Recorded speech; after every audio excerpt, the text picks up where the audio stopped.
Greetings, salutations, and other big words. My name's Ethan. My handle is Wrangler. Welcome to Frequency Studios, weekly wing at number 94 here on Rumble and YouTube. And starting off with me tonight is Frederick Guimond. Hey, how's it going, Wrangler? How's it going, everybody? All right. All right. Looks So I'm like starting you're a making commission progress tonight. there. Say again? So it looks like your book's making some good progress. Yeah, I'm on inking page 11 right now, so halfway done on this page. And the page 12 and 13 is a one-panel double-page spread. So that's going to be like one big image. It's going to be fun to ink. And I'm looking forward to it. And after that, there's no more pencils done. So that means I'm getting back to penciling the work on Rattel number 1. Nice. And welcome, Skunks. Good to see you tonight. How you doing, man? Hey, Skunks. And the Gunner from Swords and Starship has joined us. Star Fury, how you doing? Are you keeping the captain safe with your armory? And Animation Overload's also joined us. Hail Animation, good to see you. All right, I guess we better talk about something interesting. People are listening. And you're starting a new project right there? Yeah, so this is actually your commission right here with Woohoo! a couple of characters. And they've got the Hollywood sign that's going to be in the background here over their heads. And, well, can I bring up the thumbnail? Is this, yeah, I think we can see it a little bit. I've got bad lighting here. I'm going to fix that. Well, you have to have the lighting off to the side, don't you? Or else you just end up having a shadow where you're trying to work. Yeah, but see, nowadays you don't buy lamps in store. You order them off Amazon, and they always look bigger when you're ordering them. And this one has a tiny little arm, and I can't get the light all of the way over the drawing where I'm actually filming. So it's kind of a nuisance. I have this other lamp that I used to use, but the cat has chewed right through the power cord, so it no longer works. So I've got just this one lamp here, and my other camera broke, so I've got this new camera, which is a little bit more blurry. I think the quality is a bit lower than it used to be. Skunks is working on a game jam tonight. Nice. And Star Fury took the captain into custody for tardiness. There you go.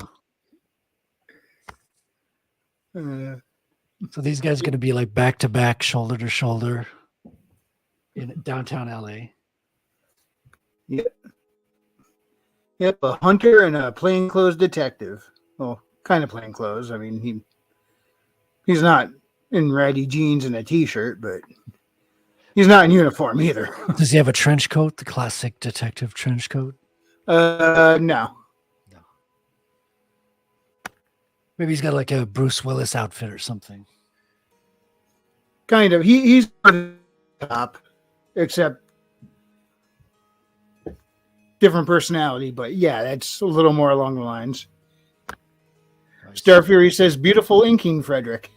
Why, thank you, good sir. I even added some screen tone for the first time in Rattel, because this stuff is not cheap. You have to get it from Japan, and they don't even send it with a hard board back, so you get it wrinkled at times. But it doesn't really matter, to be honest, because when you stick it on the page, it all flattens out anyway. But yeah, it gives you these nice, print dot effects. I've got a bunch of other ones. I've got some that are like gradients from dark to light, and I'm ordering some that are like clouds. So you can get some that are actually like effects that are just printed on this paper film, right? This sticker film. So you can get ready-made clouds and a bunch of Japanese styled stuff, because all the best comic material seems to come from Japan nowadays. Yeah. And Christy has joined us as well. Hi, Christy. Yeah, what he's about to start working on is a commission for a couple characters in my short story called New World Detectives, The Legend of Shalar. That Shalar thing will never die. It might not be Might not be talked about much right now, but the Shalar thing is going to be around for a while. I cannot wait for Maji to wrap up her book. That's going to be awesome. Yeah, everyone's got kind of working on a piece, right? Like a whole bunch of people who were in in his community at the time, like sort of built into that mythos, didn't they? Yeah, R.H. Snow wrote an epic poem. Wow. I read through it. It was like almost a year ago now that I read it, but I read through it. I was like, dang. She put some serious thought into it. It was pretty cool. And then, so Maji's short story expanded out into a full-blown novel. And I think I read Otters. I think it was Otters that I read. He did one as well. And yeah, so what I'm hoping is for New World Detectives to be kind of an episodic set of stories. Like instead of being a book with chapters, it'll be a volume with cases.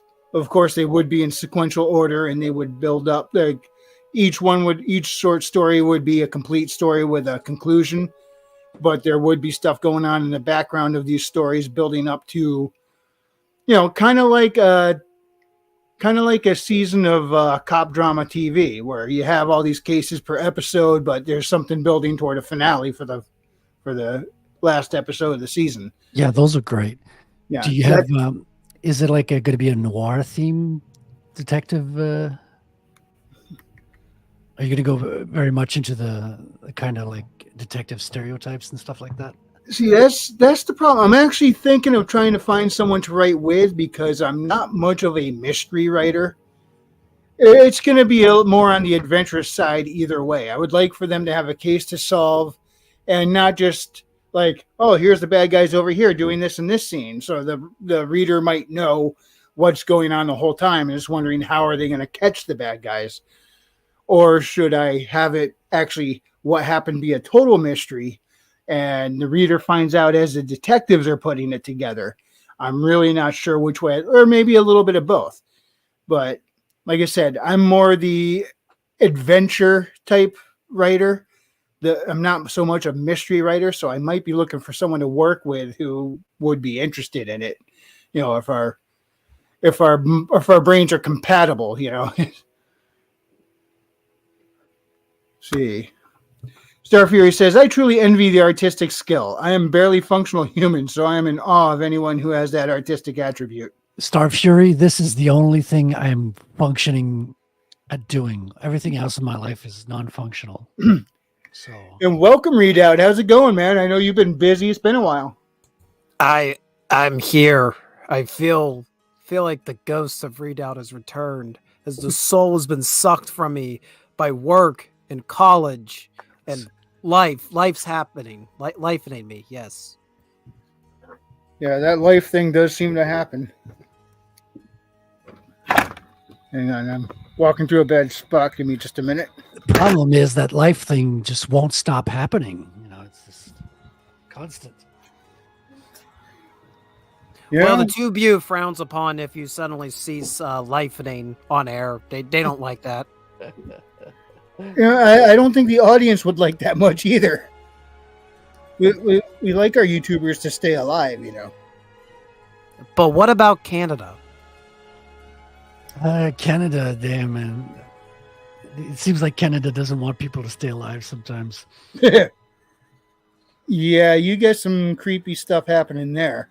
Yeah. Which is like, I just learned that because of our MAID program, which is the name they give to the assisted death program here in Canada, we are now number one providers in organs, in transplants. So we're number one. Yay. Christy said, hi, Readout. And Star Fury says, why not take the Columbo route? Have the mystery shown at the beginning, but the fun is in the quirky solve by your detective. That might be more what I'd be suited at. But I also got to figure out what are the actual regulations. It's going to take some digging, because I don't want to have my cops run around and do stuff that technically they're not allowed to do, unless they know that they're bending a rule or something. Yeah, do you have any like cop friends or people who are knowledgeable about that stuff to talk to, about ideas back and forth with? Cop friends, no. But friends, well, no.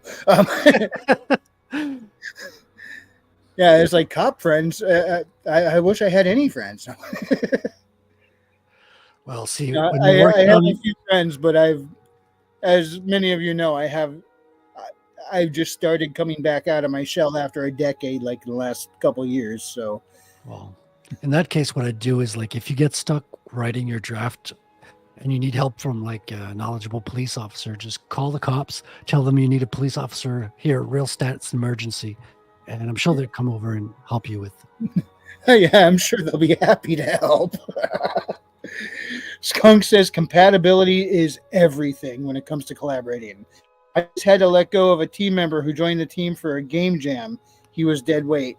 That's a bummer. That I know sometimes it's got to be done, but it does not sound like fun. Yeah, I mean it's hard to find a good match. That's why I kind of went at it solo for my project. That's true, Christy. You did take some studies in criminal justice. Oh, nice. See, you got Overload said, "Sorry, I missed it. When is the story set?" Oh, I didn't say when it was set. It's set in where and when is set in LA, and it's in July of 2000 in an alternate universe.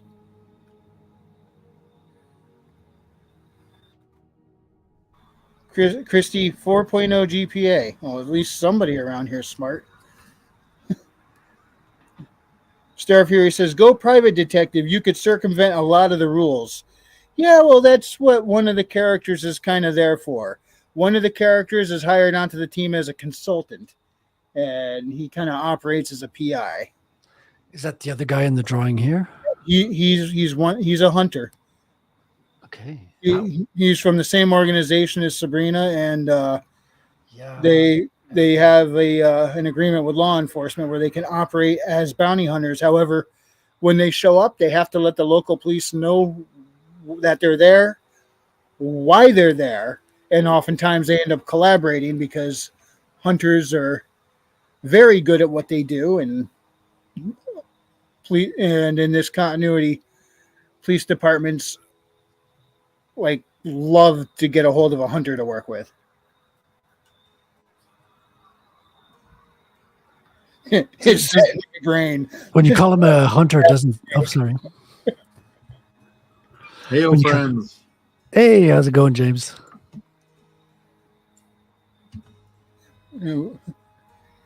What's new, James?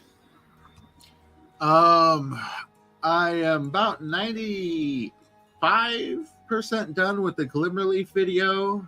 I just need to literally just put on some like little touches here and there.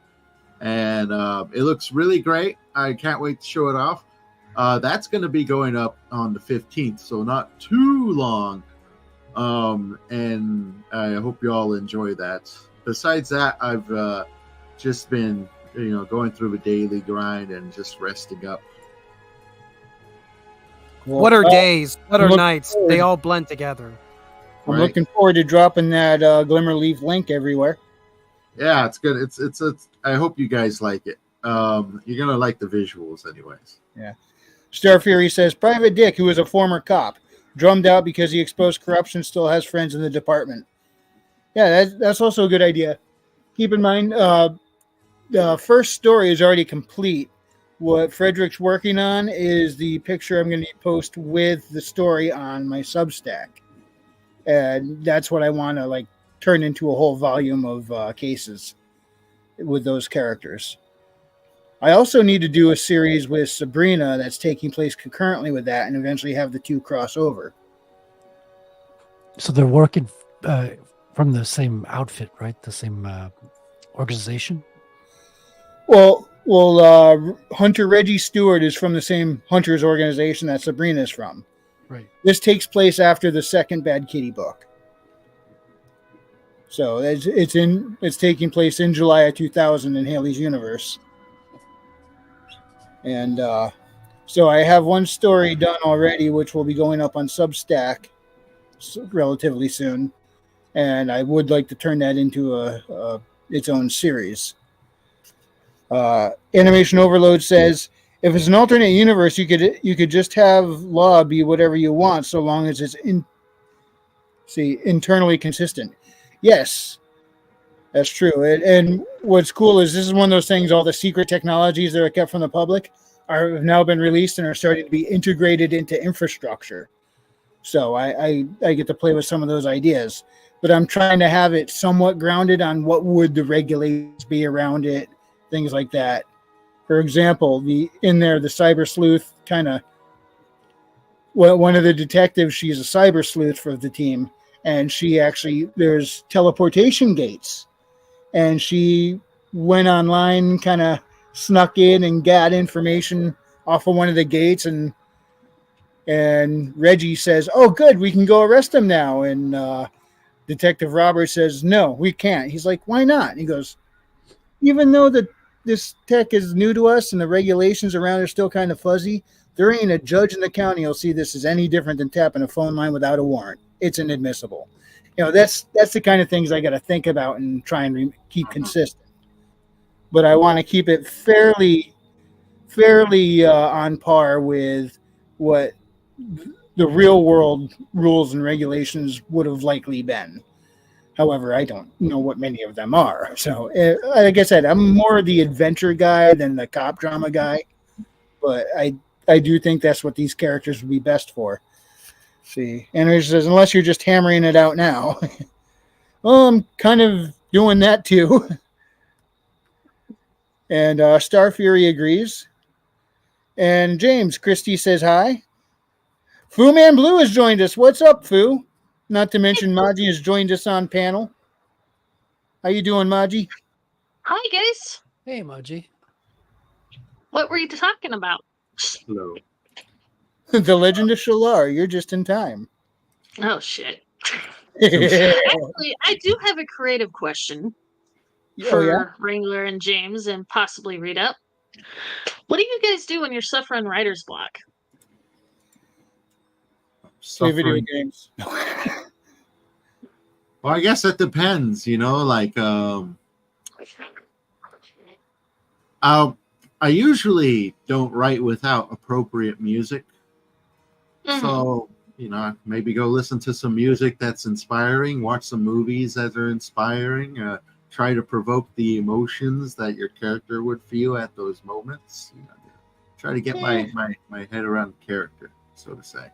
That's what I do when I'm writing fight scenes. I find a good tune for it and play that while I'm driving around at work and imagine how it plays out in my head. And when I get home, I write it down. I've See, been what it building is playlists for my I'm characters working- as well.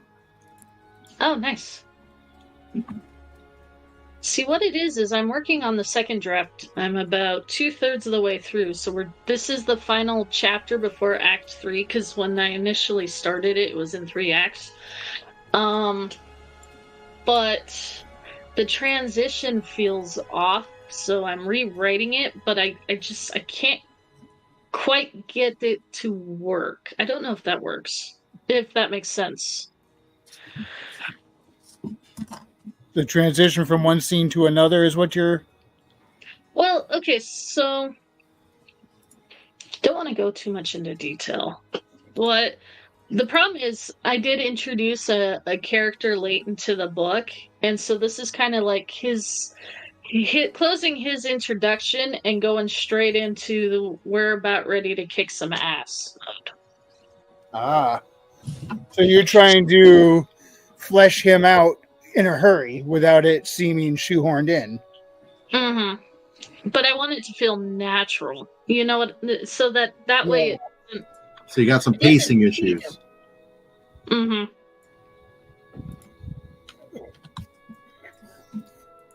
And unfortunately, I've been blocked on it for about a week now, and I'm trying to figure out how to fix it. I don't know if it helps, but one thing I'll often do is if I'm stuck somewhere, I'll kind of hang around that spot and just sit there and play with wording and try and, polish what I do have. And sometimes ideas come to me while I'm doing that. Mm-hmm. Yeah, I'm trying really hard not to make it sound like a bad Star Wars episode where they stop and stand around and talk every time you introduce somebody, and then that's the entire episode. I don't like that. Well, maybe you could have a flashback for your character. Well, like, they ask him a question, and then he has a flashback of what maybe the real answer would be, and then he gives an abrupt, abbreviated answer. Yeah, might work. Yeah.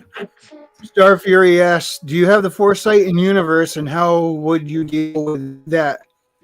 Oh, do you have foresight in the universe, and how would you deal with that moral issue? Pre-crime comes to mind. Actually, no, that's something that they don't have access to. Not that kind of tech. In my world, they because of their algorithms. If you guys hear crackling noises, let me know. I changed out the cords on my mic to see if that was the problem, because I knew that was a problem last week. I can't hear it on my end, so feel free to let me know. Gotcha. All right. Animation Overload says, I've been watching Dragnet recently. In one of the episodes from the 50s, the characters allude to wiretapping not being legal, but they technically don't tap his phone. Well, wiretapping was illegal up until the Patriot Act. A lot of things were illegal. Sorry, Readout. I didn't mean to make you cringe.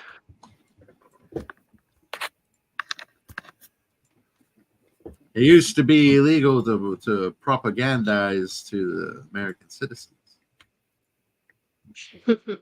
Now it's just called the news.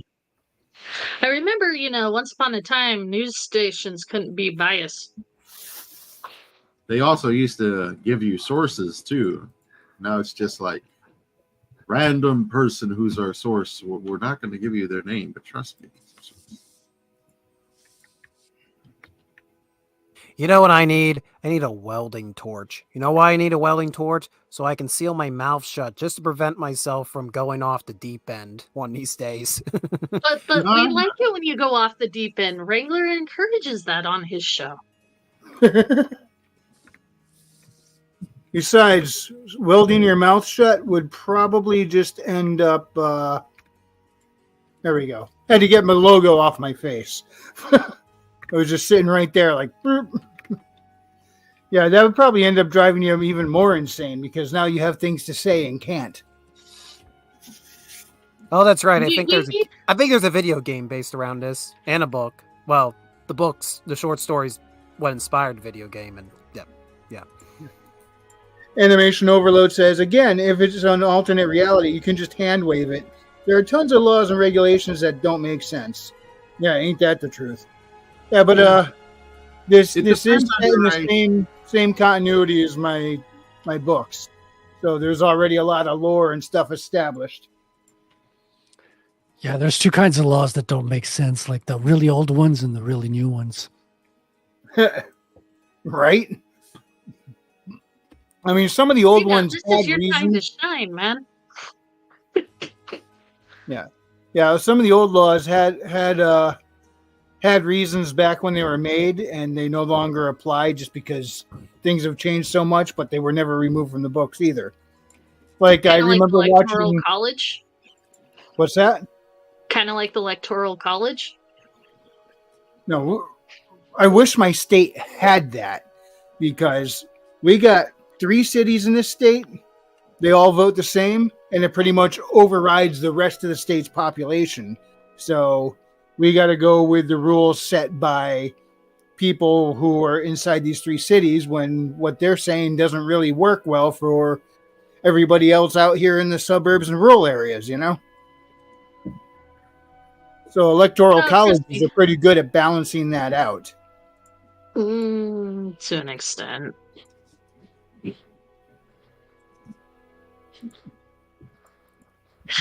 Star Fury's right, Rito. Yep.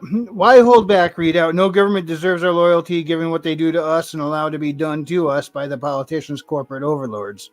I got a riddle then that I would really like solved. How's it that a government can hand all of this money out, large tons of money, to a foreign power, yet it cannot hand this even a tenth of that amount of money to its own citizens in time of need?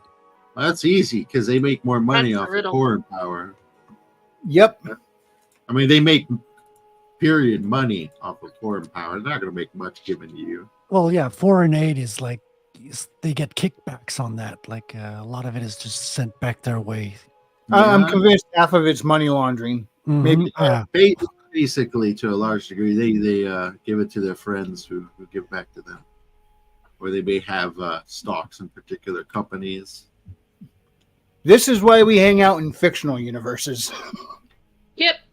Well, you know, if you got sci-fi, or I should say more like cyberpunk, you're probably dealing with the same shit. Yeah, I mean, my universe is kind of the same, except my hero has like he has like skills that give him superpowers in a sense.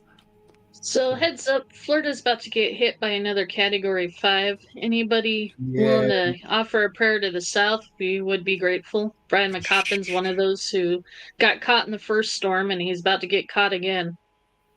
Yeah, it's insane. I've been keeping him in my prayers since I heard about that, and others who are in Florida area. I mean, the Lord Otter's in the Florida area, Stormcrow's in the Florida area, Ram is not Ram. I mean, Convoy Bebop is in the Florida area. So, yeah, please everybody keep them in your prayers. And this is, I just looked on the news. That thing is a Cat 5 right now. They're thinking it's going to be a Cat 4 by the time it makes landfall, but it's going to be space-wise even larger, and they're worried that this is going to be the biggest storm surge in recorded Florida history. Wow, crazy Yeah. weather these days. Yeah, we're kind of. Well, what's weird we're is this in the end storm times. pattern. It's very rare. It is known to happen, but it's very rare that when a hurricane comes from the west and moves east, it usually moves east to west or south to north. But yeah, no, my one of my best friends who I've known for years is going to be hit right with the eye, but luckily he's far enough away from the coast. It hopefully won't be as bad. Mhm. Yeah, but I mean, I look at what happened in that valley in North Carolina, which has never been affected by a hurricane all that much, and now they're utterly wrecked. So we can't predict. No. Christy says, reality blows popsicle sticks. Star Fury says, I pray for all the citizens who are in the path of destruction everywhere. And his avatar is Godzilla. No, I love it, man. And it's the good Godzilla. It's Godzilla -1. Speaking of, that will come out to buy in the U.S. Thanksgiving weekend. I have a question. Did Godzilla -1 take place after World War II or what? 2. World War II. Immediately after World War II. In fact, the whole entire premise is during the Japanese rebuilding.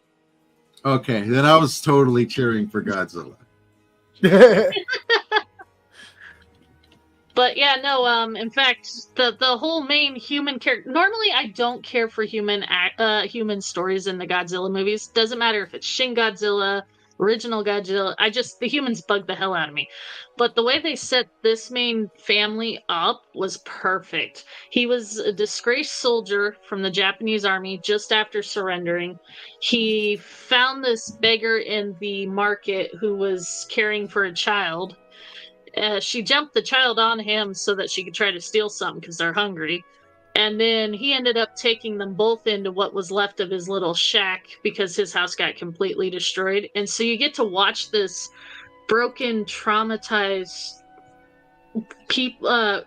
pair of people grow into a family and try to recover. And of course, it's all centered around the natural disaster known as Godzilla. Yeah. Animation Overload says, keep those in North Carolina in your prayers too. They're about to get colder weather up there. I'm going to call that movie. Getting swamped by a hurricane and then getting cold weather. That's not a fun combination. Oh yeah, the Appalachia is going to be mountains is going to be seeing frost in the next couple of weeks. Yeah. I just brought my avocado trees in like an hour ago because it's gonna be below the 50s all week up here. So I can't leave them outside now. Yeah, we got a frost warning up here. Mm-hmm. It was 113 degrees today. Yeah, you could keep your happy California hide down in California. That's too hot for me. Meanwhile, Christy is begging for the colder weather. She's a polar bear. I call the Godzilla -1 movie. My personal title for it is Godzilla Revenge for Unit 731. Oh God! If you know, you know. I actually read out. China made a movie based off of 731, and I forced myself to watch it because I'm an appreciator of history, and I have to admit they added in all the atrocities, and they got a horror director to well, in that one you don't have to embellish. Oh, dude, like, by God. There were some scenes, like, I sat through the entirety of Hostel, didn't even blink. I had to skip through a handful of scenes in this because, well, one, they were pretty bad, and two, it's based off of true freaking events, so I know this isn't coming out of someone's sick mind. This is what happened to people, and it went all out. It was so brutal, and I guess you could say that it's a movie that holds up the special effects department above CGI, because there was a scene so brutal that they questioned whether or not they actually did a surgery on a cadaver, a real cadaver for the scene. Wow. Yeah, because so this is not one to watch right before going to sleep, I think. No, it haunted me for a couple days. It's bad. Yeah, I remember seeing the previews back when it was first coming out, and I was like, I think I'll skip this one. Oh, you saw that one, man? The previews for, I think it was called Man Behind the Sun. Oh no, I thought you were talking about Hostel. Oh no, we're talking about Unit 731. Yeah. Based. I thought you said Hostel. I'm sorry, my bad. I did, but I said, like, I didn't even blink while watching Hostel. That movie, way worse. The Unit 731 movie, that is, what was it called again, James? Man Behind the Sun. Watch with extreme caution. Is this up in the come and see levels of watch with extreme caution? Yes. Well, I haven't seen Come and See, but there's at least one sequence that is more brutal than most things I've watched.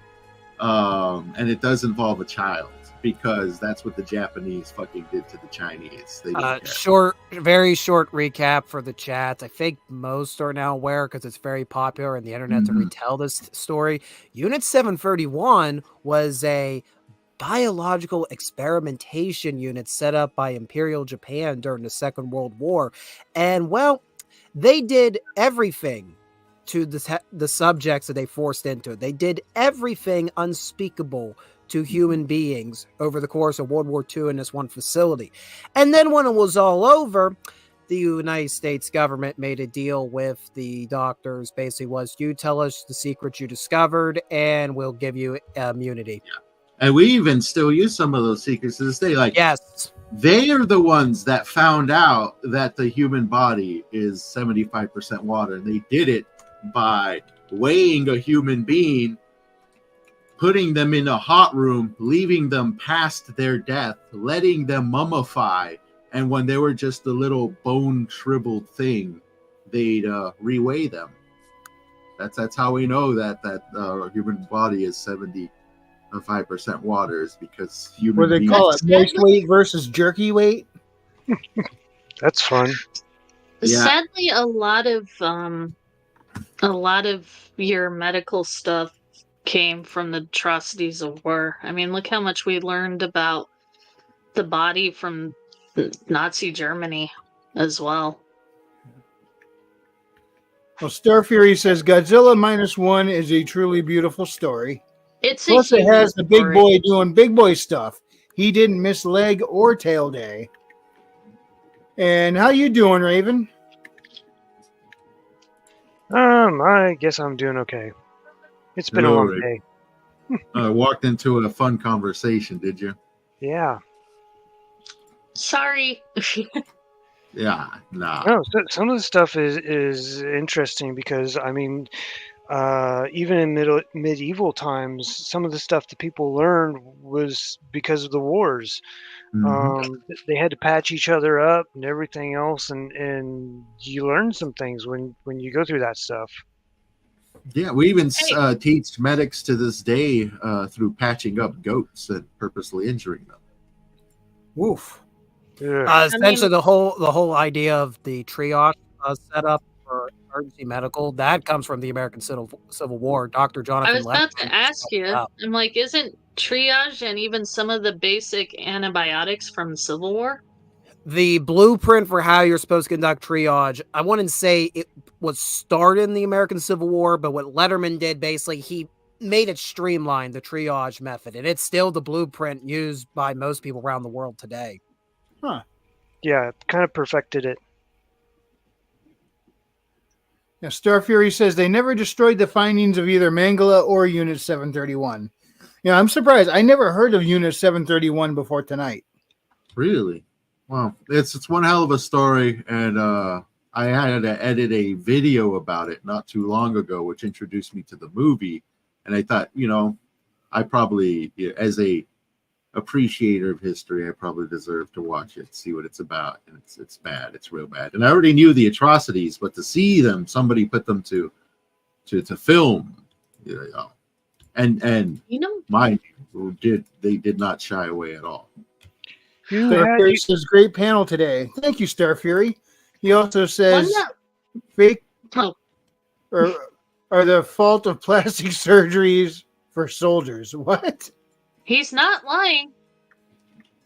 A lot of your plastic surgeries were reconstruction of soldiers missing body parts. Because back then, especially during the Civil War era, missing a body part was pretty much a death sentence. Gotcha. Christy says Hostel 2 was even better. That would imply that the first one was fun to watch. I've seen Hostel 2. It was meh. Who did the unit belong to? It was a Chinese film. It was directed by a horror director. I believe it's an 80s film. But I mean, like, which military was in charge of that unit? That was the Japanese during World War II. Okay. They mainly did the atrocities, mainly to Chinese, but also some Russians as well. And it took place, I believe, in China in a satellite country. I forgot what it was called. Yeah, the Japanese did a bunch of awful stuff, and people tend to not know about that. Go ahead. Sorry. The Pacific Ocean was one of the parts that I found a lot more interesting before I went back and started looking at some of the stuff in Germany. Just because, like Baba Black Sheep and some of the other things, there's a bunch of interesting things that went on because it was kind of like the crap end of the entire war. They kind of got the bottom of the barrel as far as replacements and other stuff, and so they had to make do with what they had. And I mentioned his name a few minutes ago, and he arrives. Stormcrow's here. Hey, Stormcrow. Got a hurricane coming my way, and want to say hi in case I never do again. Yeah, Crow, you've got a job to do in this upcoming hurricane. Stay alive. We want you back on here. Yeah, brother. Crow, are you down Stay safe. south below Tampa, or are you around Tampa?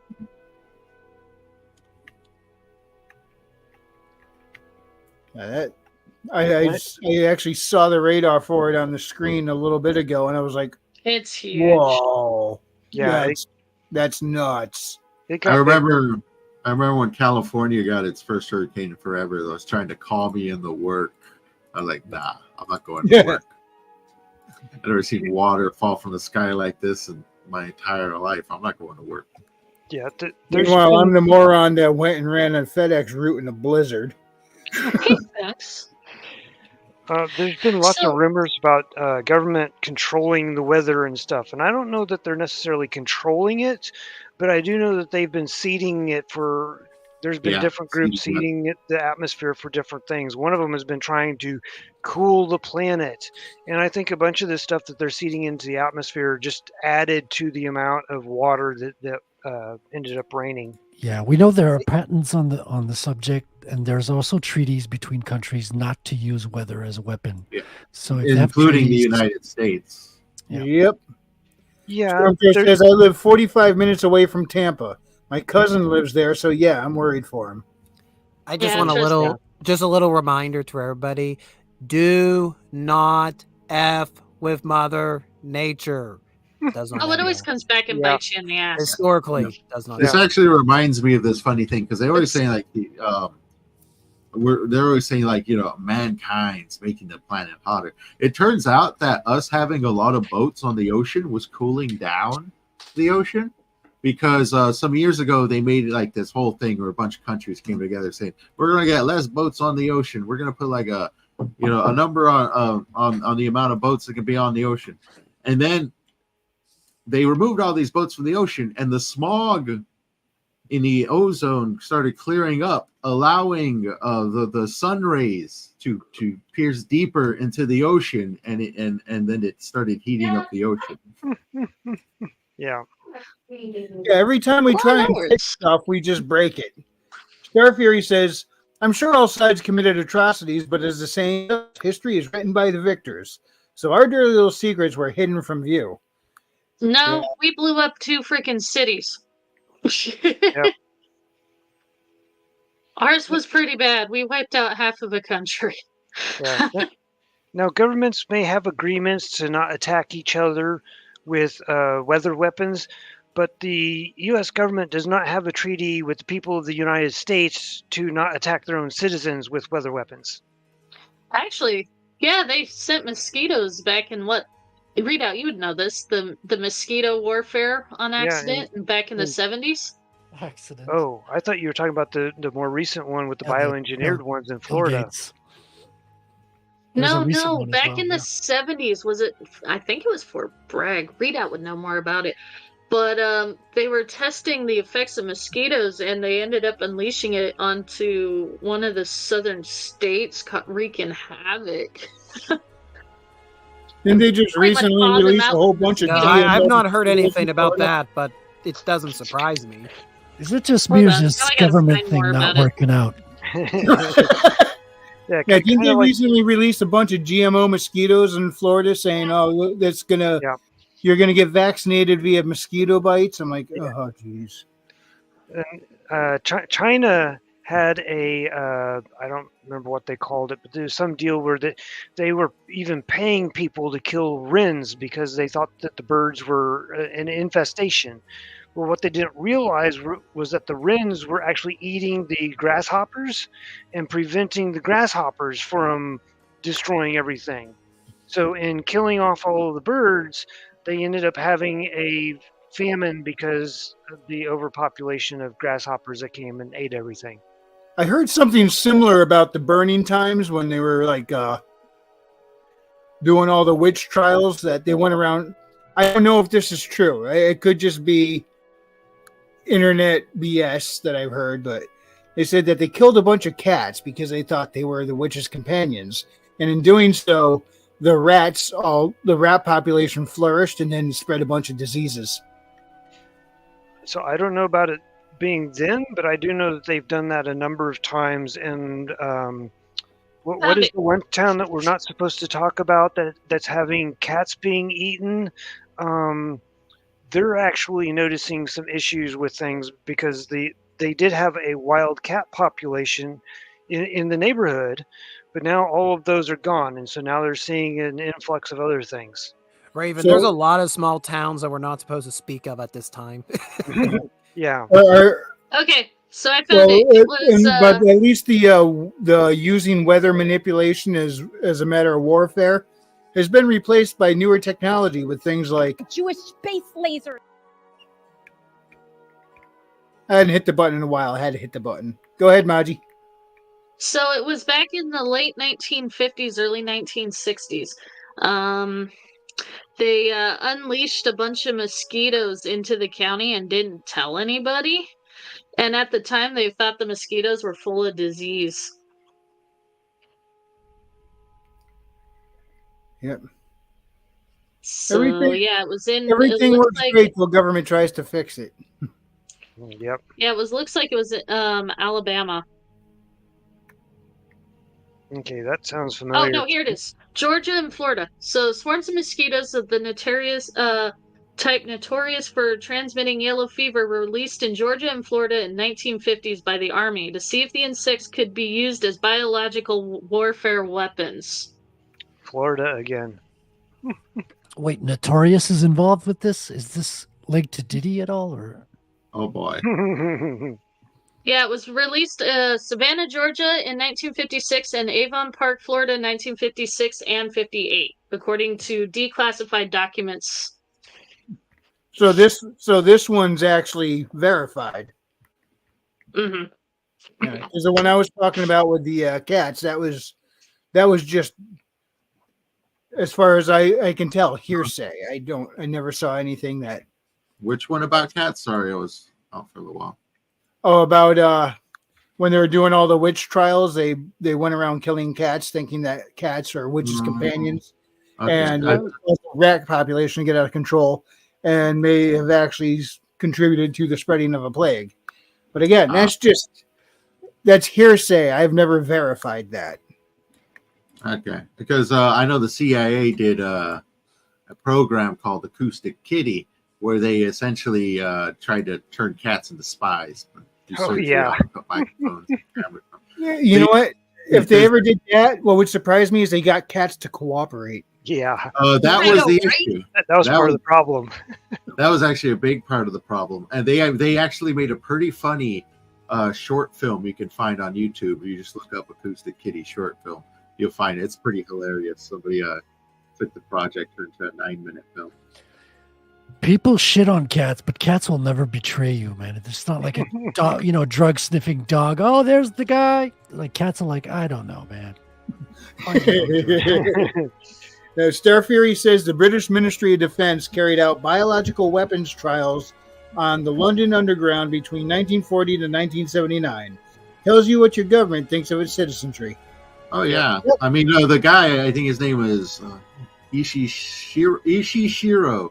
He was the guy behind Unit 731.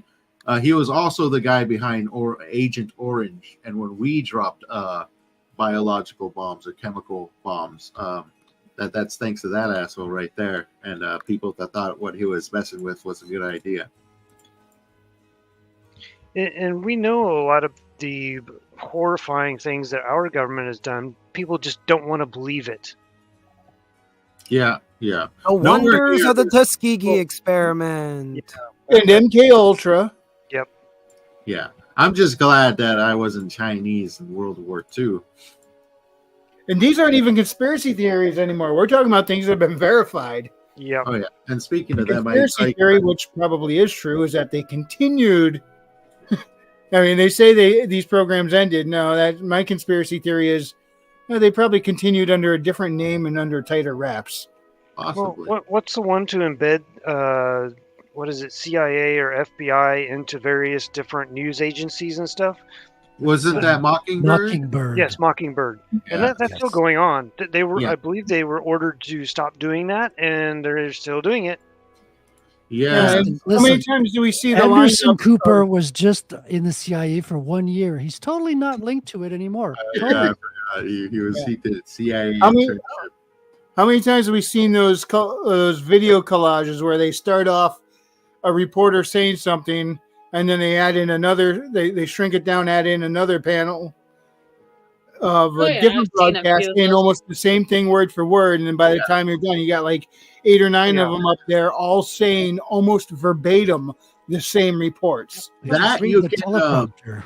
Yeah, That well, you can basically thank the Obama administration for that, because they did 2 things. Because I'm sure, Wrangler, you remember this. Most people remember this. Journalists were very blue collar back in the day. Like you didn't need to go to a 4-year university to be a journalist. You needed a good story and know how to write a punchy piece. And all that went away during the Obama administration when he, like I said, two things. One of them was he made it okay to propagandize on Americans, for the government to propagandize Americans. And two, he pushed really, really hard for schools to start pushing or accepting journalist degrees. Like, we didn't really have that much journalist schools out there until after the Obama administration. That's why I think, Now you have to have the funny paper. He's the Many funny king of our papers. media these days. You know, he's the one that set it all up.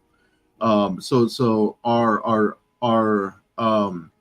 journalists were rapidly changed in like 10 years time, and now the game's completely different. Well, Hillary Clinton here recently just spilled the beans on that. It was like she said something along the lines of, you know, what's going on is we were able to control everything and now we can't, or something. I don't remember the exact quote, but I mean, she spilled the beans on that. And it's here a recent interview with somebody, and she just like straight up says, we're having a problem controlling the information, so now we need to shut down all this internet stuff so people can't spread misinformation.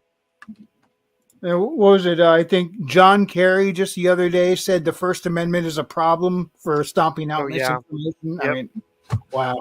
But Star Fury says cats are double and triple agents. The only reason they don't rule the world is the lack of opposable thumbs and laziness. Well, see, that's why I give my cats treats every day. Like, no one could top my prices. They're totally bought. They're totally Christy says, just give me catnip and let me go home, dude. They're quadruple agents. Yeah, no one ever leaves the CIA. While we were talking, actually got a book in the mail. We're over here talking about government conspiracies. The book that finally arrived was The Men Who Stare at Goats, if people remember that. Yeah, which was you're actually waiting for that. It's still what was it? It's mostly about remote viewing, which is very interesting. Because remote viewing actually did provide some results, but not what's the word I'm looking for? Not conclusively trustworthy results. It was a bit sporadic. But some of it did work. Inconsistent. Yes, inconsistent. There you go. Intermittent, inconsistent. Either one I think works.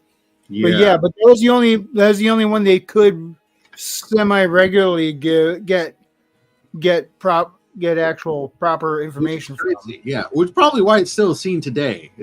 I didn't look into it or anything, but like a lot of people are still in it. If anybody doesn't know, remote viewing is essentially like a kind of psychic spying. It's the best way to say it. Yep. Frederick, didn't you say you took like a remote viewing course or something? I watched one that I downloaded off the internet, and it was very good. And, it freaked me the fuck out, and Really? I stopped doing it because Nope. yeah, no, I had one experience that was like so sensorial that it was like kind of overwhelming, and then it turned out to be like 80%, 90% like right on point, and that was that was what very happened? freaky. Well, it's just so the way it basically happens is when you watch it's a video training, right? Like a video film of a class, and then you have exercise where you're meant to remote view what do you call it? Like a target. They call it a target. So what they do is they link the target to a 4-digit number that seems to work for some reason I can't explain. It's like the pointer for the brain that you're referring to this. It's the focus to be able to keep the information, if you will. So basically they flash these 4 numbers up and you press pause and then you do your thing. You just you jot down everything that comes to mind. There's different categories of things that could come. You have a garbage category, like bottom right, I believe. So you draw a little square and all the ideas that you know are just like bullshit. Like, okay, like can't stop thinking about this or the song in my head, whatever. So you write those down so they're out of your brain and you know they're not relevant. And then you write, you could write like different sensory experiences, like what you smell, what you hear, what you see, colors, things like that, shapes. And then you have actually a spot to draw shapes. So if you have shapes to come to mind and things like that. And you never usually get the straight up, like it's never you connect and you see the thing. That's never what it is in remote viewing. It's always a combination of these different clues that make you understand that, oh, this must be what it is. You never kind of get a straight thing of what it is. But what I got, because this was the third exercise I did. The first You exercise, got to extrapolate from the abstract, pretty much. yeah, pretty much exactly, and you deduct from the sensory information. So the first one, I forget what it was, and it was kind of a 50-50. You could say I got it, you could say I didn't get it. It was like not really conclusive or convincing anyway. The second one, I didn't get it at all. It was like inconclusive. But the third one, I got like sort of crowd cheering noises in my head. And I remember the smell of, I always have to translate this word into English in my head.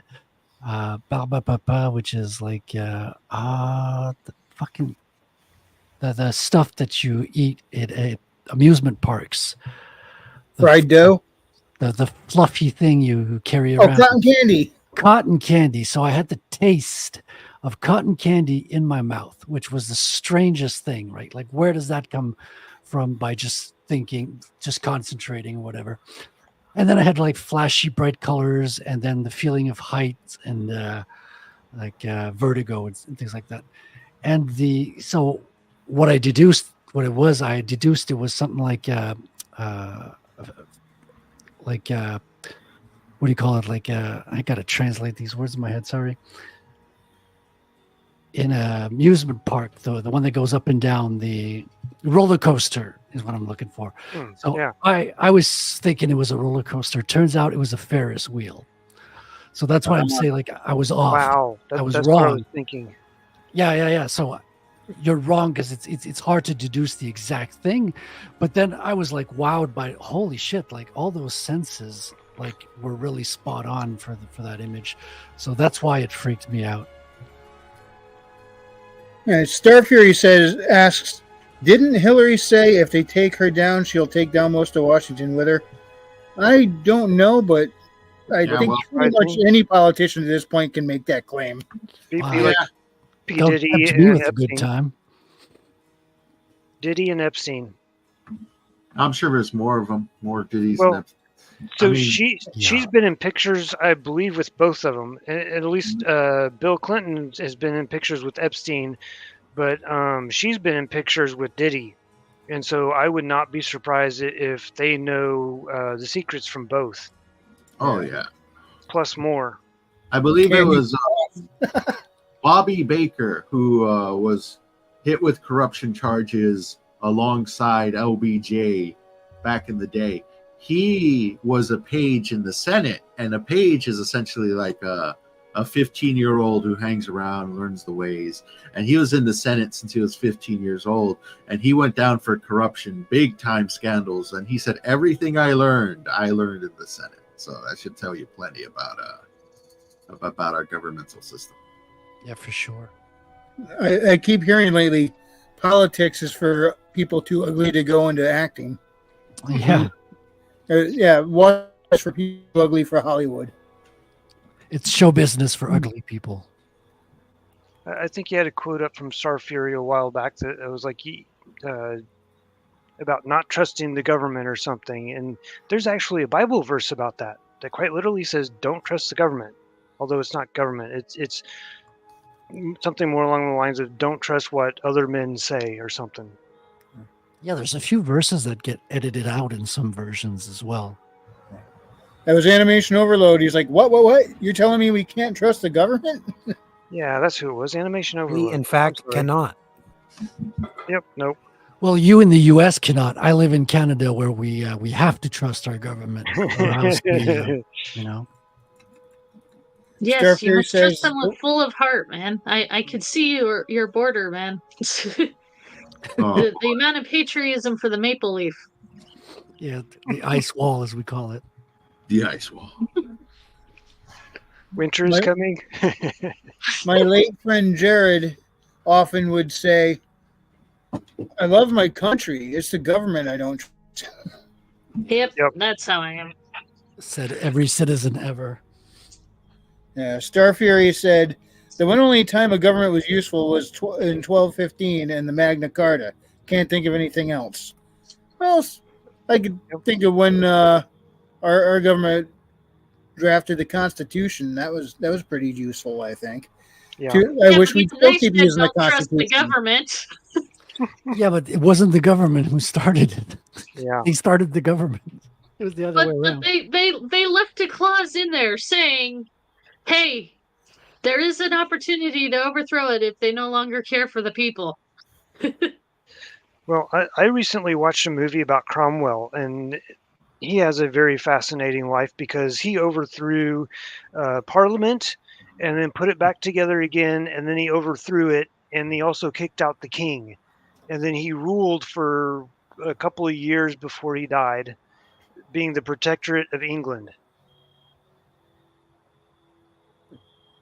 And I I think he have was never heard of this guy.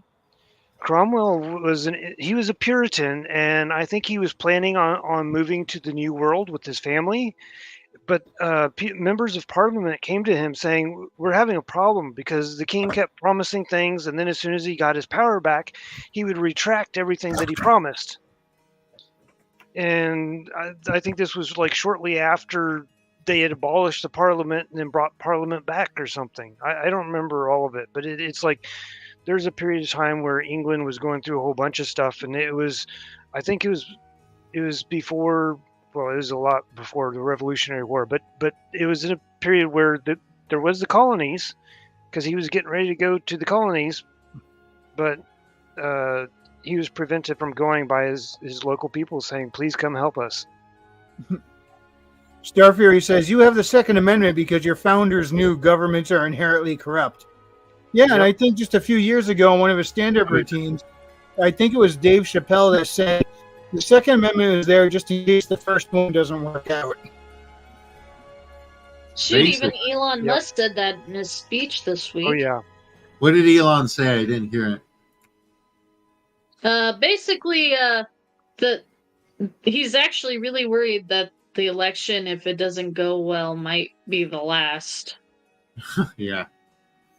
Yeah, I mean, things are so unstable here. It's Mm-hmm. It And by really last, make me I don't scared. I don't think he means like maybe we're definitely headed towards some kind of war, but the way I see it is like because they want to make all these illegals immigrants. They said they want to do it like 10% at a time or something, and even then it's like 20,000. And I think they just want to add in a completely new voter block overnight to take over everyone else's, and it will be a last election because no matter what, they'll have such a ridiculous majority across all fucking states. Like, what are you gonna do? Star Fury is correct on both accounts. Yep. Now my But we won't information go is, into politics. That's not how we do things. Do not ask the Irish what they think of Cromwell. Do The Irish, they're back. That'd be hilarious. I'm writing that down for a future story. Mankind, the Irish become the empire, and they kicked out onto space, and then we live on a planet without the Irish. And one day they come back. I just made all that up right now. oh yes, Alec Guinness plays the prince. The Irish are back. You see their spaceships in the air. All the Yeah. Irish will be living on a potato planet. Shoot them with their potato guns. Yes. I'm all about the arm-mounted potato guns. Right? They have a gigantic mechs that shoot tons of potatoes. We just have so much potatoes we could use them as ammunition. Whatever. Freaking Irish and potatoes, man. You're doing sacrilege there. See, There we Star go. Fury Like says, potatoes. hang on And a maybe second. that's what we're creating right now. It's called Irish punk. Take all the Irish cliches and turn them into a punk empire. Everything's fueled by alcohol. Star Fury says Trump needs a greater than 15-point win in every swing state because it's believed that the Democrats can fortify by up to 14, 15 points in almost every state. I guarantee Yeah. you they will be counting for weeks. They're not gonna stop Oh, yeah. counting. They're probably not going to come to a decision until the end of 2029 or something at this rate. I mean, World War III. No, I they hope want not. World War III so that way they could crack the whip and say like, "Oh, this is unprecedented times." So Arnold Schwarzenegger comes out and grabs the mic. That means fuck your freedoms, everybody. Screw Get your freedom. Yeah. Yeah. Screw your freedoms. Go get. Do what you're told. Just like my father did. Do what you're told. unfortunately, Star Fury's probably right. Yeah. It's okay when they contest, them losing, but it's not okay for anybody else to contest losing. Well, it all depends on who's controlling the media. Did you guys see that? Uh-oh.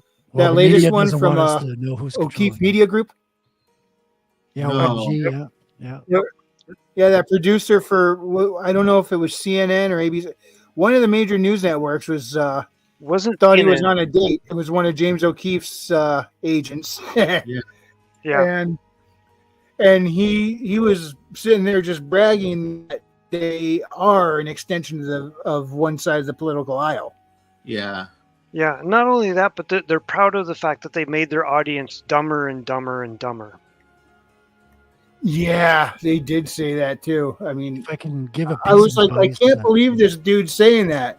And what was hilarious was the woman that was asking him all these questions was pretty much asking like it was an interview. And he's just blurting out all the answers. I'm like, don't He was reporters at excited. this point know if you're on a date, you don't say this stuff because you're probably on a date with James O'Keefe. The first clue, Wrangler, is this. Guys, if you match on a dating app, it's an OMG spy journalist. That's the first clue. The return of the Spud. Spud War is a new crop. These are great.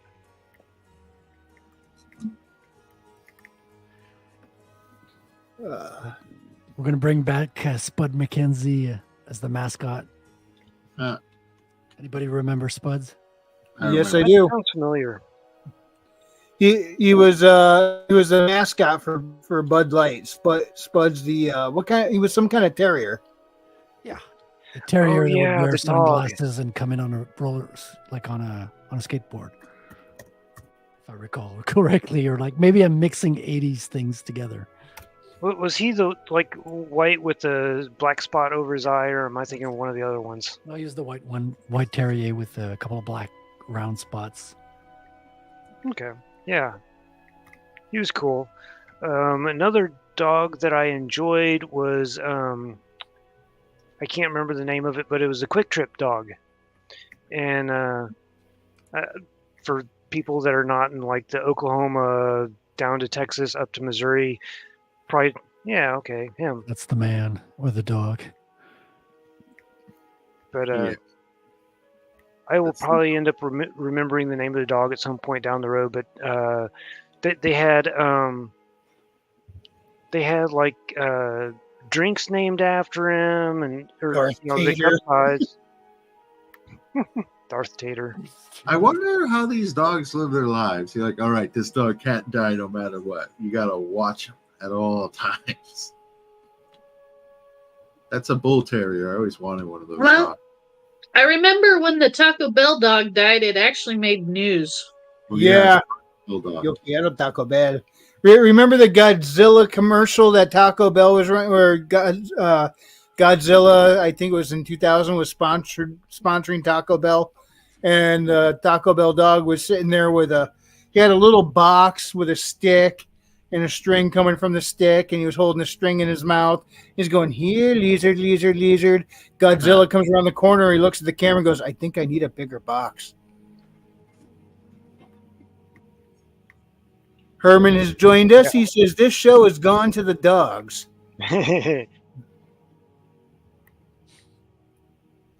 Spuds McKenzie. Christy Come says on. it's a type of pit bull. Aren't all terriers kind of considered pit bullish, or all pit bulls are terriers? I'm not sure which way that goes. Pit bulls are definitely not terriers. Lamar was the name of the Quick Trip dog, and they had the Lamar Cup.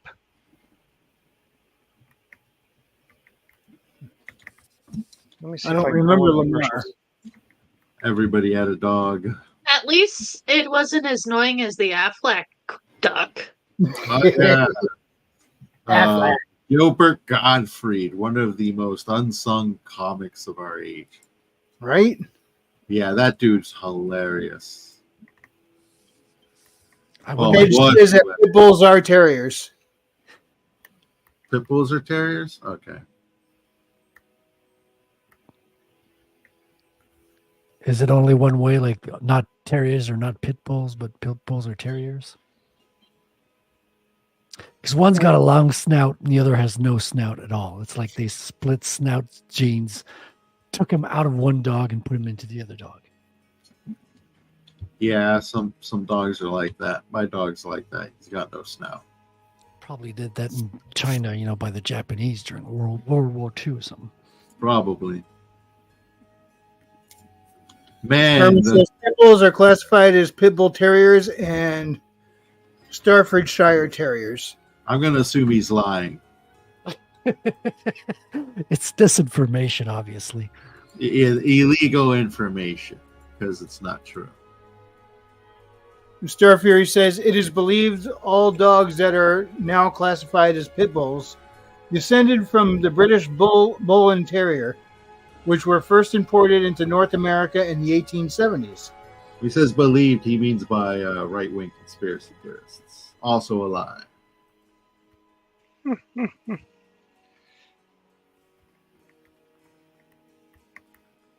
Okay. Look at these guys. Everything's a terrier to them. I bet next thing Bigfoot's going to be a terrier. Bigfoot Terrier. Did you guys see the Bigfoot film has now been like, what do you call it? Like regular, basically stabilized. So you can watch him like just walk casually across the screen. So Oh, yeah. They warp stabilized his ass. Oh Yeah. yeah, it's pretty, still a pretty impressive film. Actually, it's more impressive stabilized, I'd say. Yeah, I don't know. Right ring. Machi, Star what's your Fury says, how dare you call me a right-wing conspiracy theorist? I'm just right-wing. I'm just a conspiracy theorist. Machi, what's your opinion on Bigfoot from a biological standpoint? Because you're a biologist. So, here's my thing. And I'm going to take it this way. I'm not really a biologist. I'm a failed scientist. But, so there is a slight possibility that there is an ape species we haven't discovered yet. I mean, look how many species they find in the rainforest all the time. It is possible, but it is also possible that people mistaken bears or something for Bigfoot over the years. But every culture has some sort of walking furry ape legend. You got Bigfoot, you got Yeti, you got just symbols all over the world. So it is very much possible. But Manji, bears don't make as much merch as a Bigfoot does. No, trust me, I know that. I was always curious about that whole cultural crossover thing. That's weird. I mean, but think about it. Every culture has some sort of Noah's Ark story. Yeah.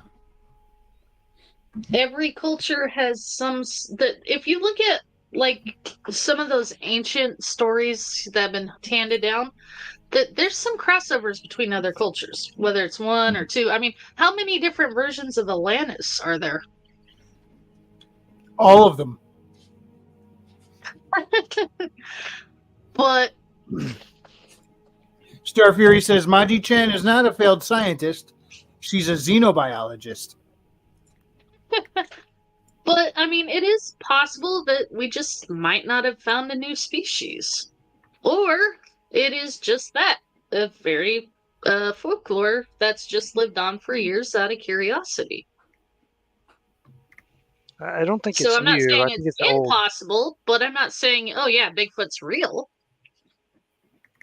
I mean, When was it? They found a new cat species not too long ago in the rainforest. That's true. And recently they proven actually a cryptid real in I think it was in 2023. They proved a cryptid real in Britain, which was the British big cat. Apparently does exist. There's black big cats in Britain.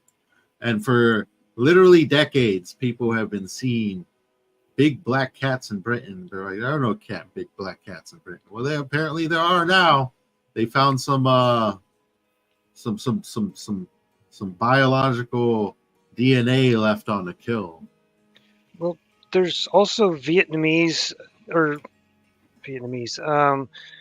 veterans that served during the Vietnamese War of Vietnam, and they swear they've seen creatures that are similar to Bigfoot, but they're not. I know there are stories of gigantic apes who threw rocks at them in the jungle. That might have just been me having a bad day. I don't know. I mean, but how many people Have claim a they've great seen night, the Christy. Tasmanian tiger in Australia? But a Tasmanian tiger's been extinct for years. You guys want to hear a crazy? I didn't know there were any theory felids about that were animals? native to Australia. Yeah, So- but the Tasmanian tiger was the kangaroo's only real predator, and then they wiped it out, and the kangaroo went crazy. What were you saying, Frederick? Yeah, there is a crazy, conspiracy theory that pandas are not real. Pandas are fake. There's no history of pandas existing before the Chinese Communist Party, and they never released the pandas in 2 other countries. And they got caught recently, like turning dogs into pandas and things like I that. heard about that. People believe that Yeah, I heard. they faked the species entirely, and they made up this myth that they can't reproduce because or else they'd be all over the place. But those big cats are escaped exotic animals. Well, so far that have been actually found. I did watch a thing recently about the feral cats in Australia, and this is nuts. I mean, they were regular house cats, but they've been out in the Australian outback in the wilderness for so long, and pretty much they kind of grew in size. They're still regular Felis catus, but they're about the size of medium-sized dogs. So they're almost as big as bobcats, but they're just regular cats, and they're going around. Oh, wow. They've become a problem for the environment. They're kind of taking a lot of other critters out because And it's like to eat and the hunt. wild animals will find places to hide out and try to survive and stuff. A couple years in Kansas City, there was some big, huge cat that showed up in the middle of the interstate and caused a big fuss because it was one of the native cats. But considering how deep into the city it was just very surprising to find it there. Star Fury says species adaptation is an amazing process. Yeah, it really is. But species adaptation is not evolution. So it kind of bugs me when I see people go, oh, look, this is an example of evolution. I'm like, I think it was like, I saw it was pointing at fossils of whales, and they're like, hey, look, we found a fossil of this type of whale that's known to not have teeth, and this one has teeth. It was evolving. I'm like, no, it's still a whale, Yeah, Yeah. that's always, most people kind of have a hard time understanding. You say evolution, you mean like one creature literally becomes another creature. Yeah. There's lots of instances of like kind evolution, but there's nothing that's cross species. Well, okay, so the closest example would probably be the okapi to the giraffe. I don't know if you guys know what okapis are. Is it a goat?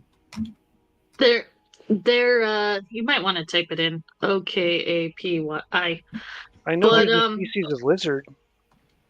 No, okapis are found in Cote Okay, d'Ivoire. what?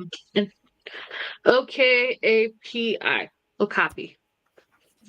But they are found basically in the dense African rainforest. Oh, these, okay. So These are kind of wild. No pun intended. Oh no, they were actually considered to be mythological creatures at one time because they are so hard to see in the jungles. And I can see I've why. actually worked with them. I've worked with them in real life. They are masters of disguise. They can blend in with shadows very, very easily. However, they are the only species that has the same neck and head structure of a giraffe.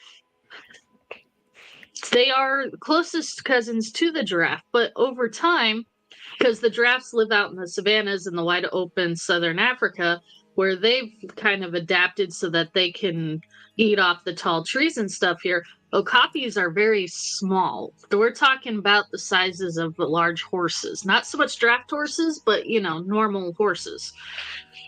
And these guys have adapted so that they can hide in the jungles and be invisible in the jungles. But if you were to just cut off their head and neck, you would swear they were a giraffe.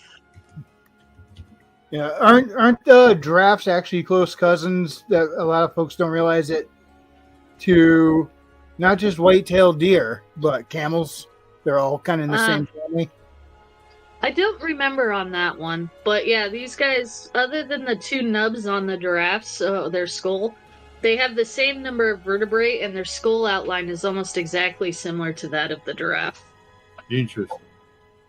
So they are actually cousins to each other, but this is what okapi is what a giraffe looks like. Instead of spots, it has stripes and a short neck. Star Fury says, gray squirrels from the USA have effectively forced all cute red squirrels into Scotland. Yeah. Well, apparently the gray squirrels carry some disease, but they're not affected by that disease, but it does affect the red squirrels. And so just having the gray squirrels there, they end up passing on that disease to the red squirrels and causes them to die off.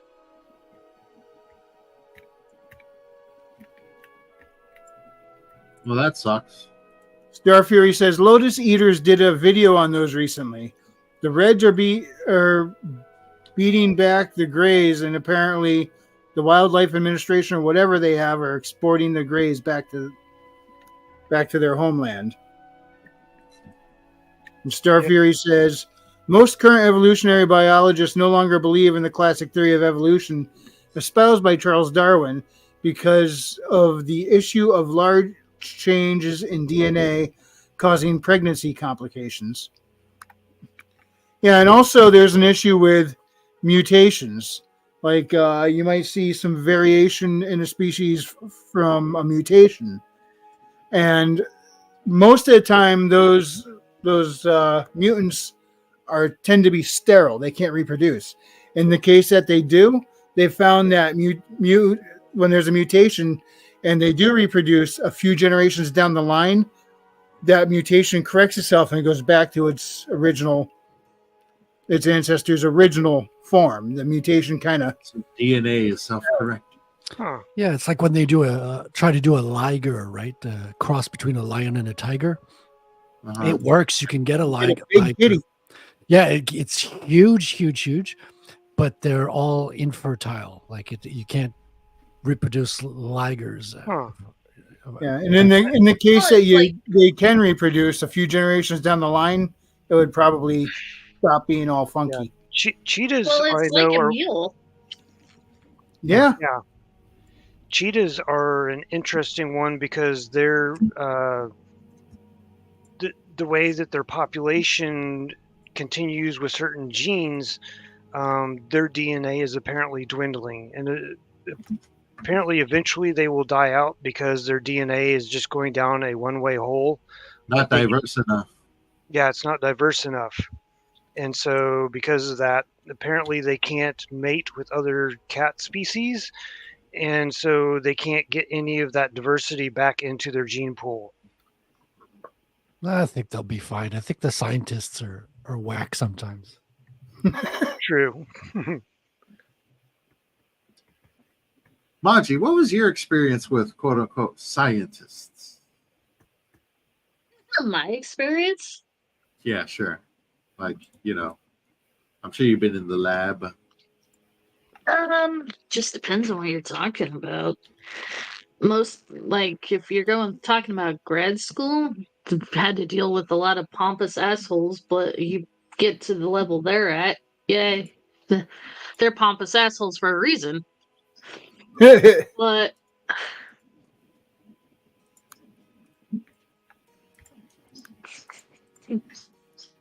yeah, it just varies. It's kind of like, when Readout deals with real historians.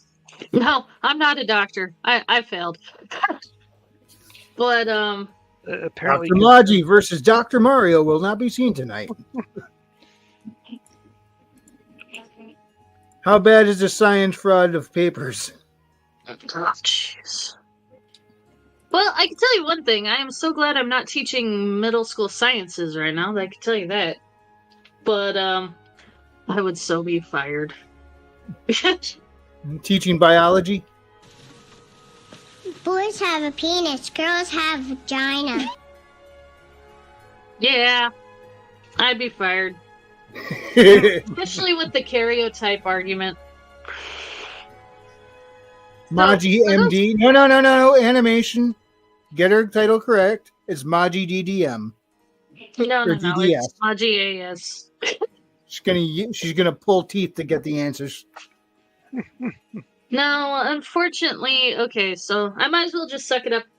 My final year, my senior year of my program, I hit the bottleneck, which Readout and anybody else, even James, would understand this. When you go into a grad program, there's a bottleneck, the often used weeding out classes, which are intensely and purposely difficult classes to reduce the pool of who's graduating. And unfortunately for me, my organic chemistry and my college calculus, which we're talking at the level where one problem is 2 pages long, and if you mess up, you fail the entire exam. Yeah, those imaginary things you see in the movies, it's real.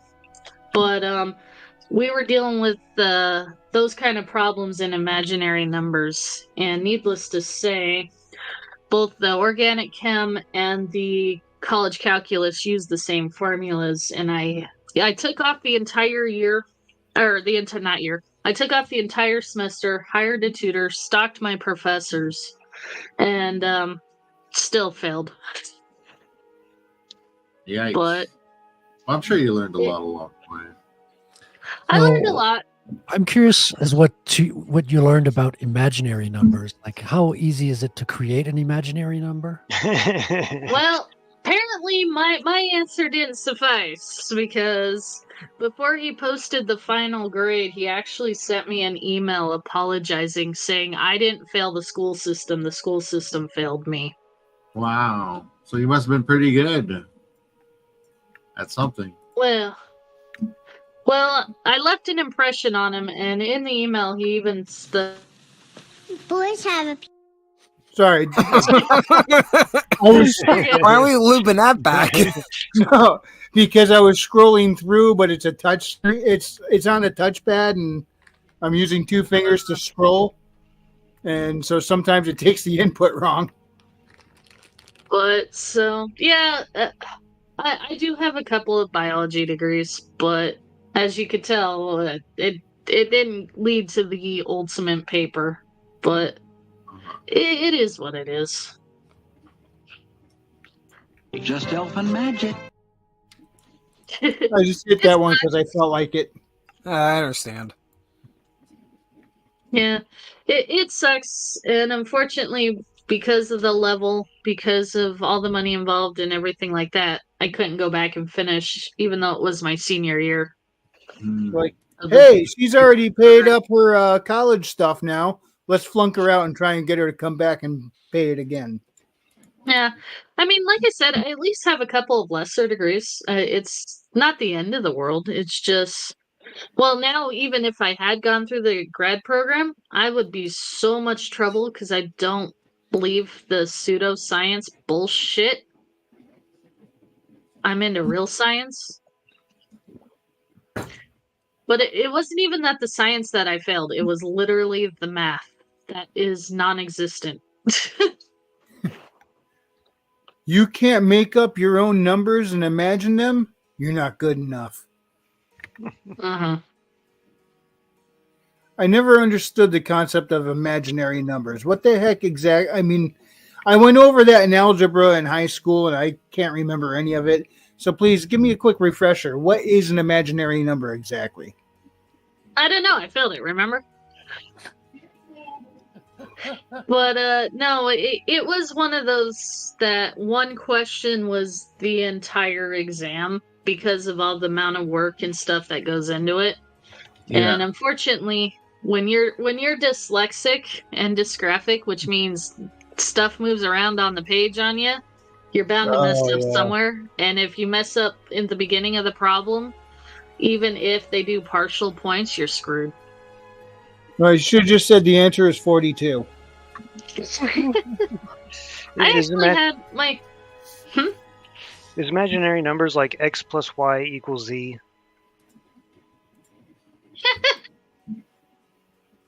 So actually, the best way my college professor explained it, not the one that failed me, the one previous to that one, was 2 plus 2 equals fish.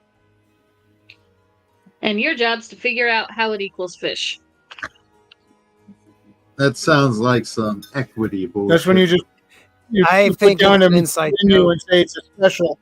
It's an inside joke, and those that are aware, they're allowed to proceed forward, and those that have common logic and are like, no, that's BS, yeah, then they're not allowed to proceed.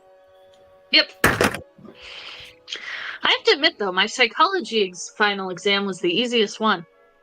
I go in there, I sit down, and the question is why? And I put why not, and I passed with 100%. This is the education system, huh?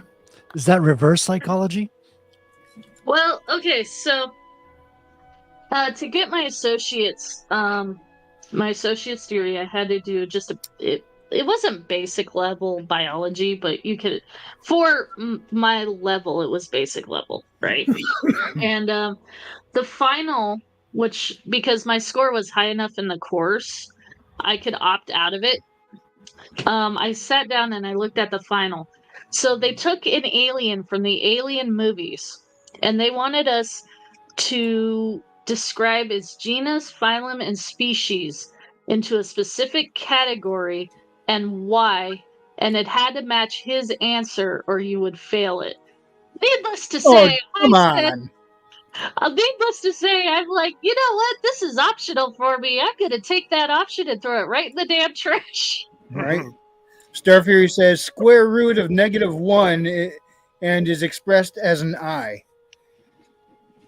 Apples plus Don't make me oranges. divide you by 0. Apples plus oranges equals pears. At least they stopped teaching that 2 plus 2 equals 5 crap. Did they? I hope so. I don't know. Imaginary numbers are numbers that, when squared, result in a negative number, I guess. That's probably the most logical definition yet. Well, see, like I said, it's a weeding course, so unless you're going into something very specific like engineering, it's usually meant to filter out so that it makes the degree itself doesn't get over flooded. So it sounds like more of an economic thing than an actual education thing. There are different sized infinities. Oh, that's one way to stifle. That's one way to make That's money. a great way to play favorites. That's one way to make money and stifle ingenuity. Well, it is what it is, but like I said, his letter kind of makes me wonder if, because when he sent me the letter, he told me he has to rethink a few things. So I'm hoping I actually opened up the door for the next person so that they won't fall as hard as I did. Bureaucracy. So one thing that happened with me is I ended up taking a intro to law, basically a 101 class, and that class was massively brutal. It was the first class, into law and stuff, and I absolutely hated the teacher And then I think a year later, I just ran into the teacher, and she's like, I'm sorry that you ended up leaving because you were actually one of the good students. The entire class is meant to weed out the idiots that are just there to make a quick buck being a lawyer or something. Mm-hmm. Somehow those are the ones that make it through. Yeah. But yeah, it took the class. I think the class had like, it was over 20, maybe close to 30 students initially, and by the time it finished, it was less than 10.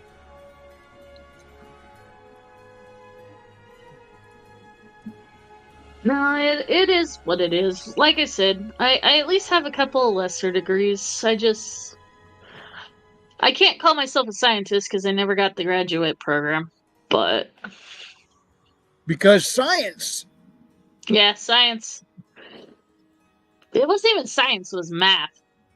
I couldn't math. Like, I could look at a organic chemistry problem and tell you exactly what all the squigglies and all of that means, the numbers behind it, the conversions and all that, but couldn't do the fake math. It's okay. Yeah. I'm gonna get a lot of hate for this, but leave the fake math to Einstein.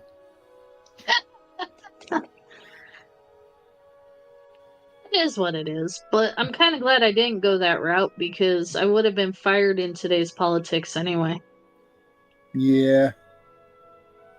I'm so glad I just work as a driver. I just want to know enough law to get out of my speeding tickets. I think if I really, really wanted to, I'm qualified to teach middle school sciences, and high school sciences, no, you need a certificate for since it's considered higher education. But, no, especially not in my state, no. Oh, you don't want to be a junior high teacher? No, I'd be fired. Pushing the propaganda. That's I probably the wouldn't push problem. it. I believe in science. Yeah. See, she refuses to push the propaganda, so therefore she's fired. Mm-hmm. For being a propagandist.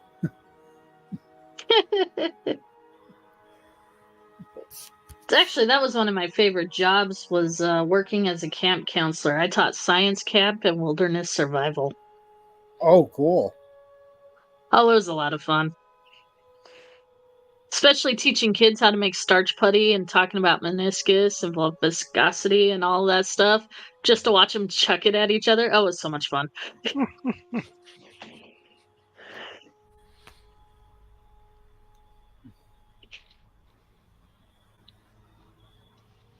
I got a bow to remember some of the fun camp days.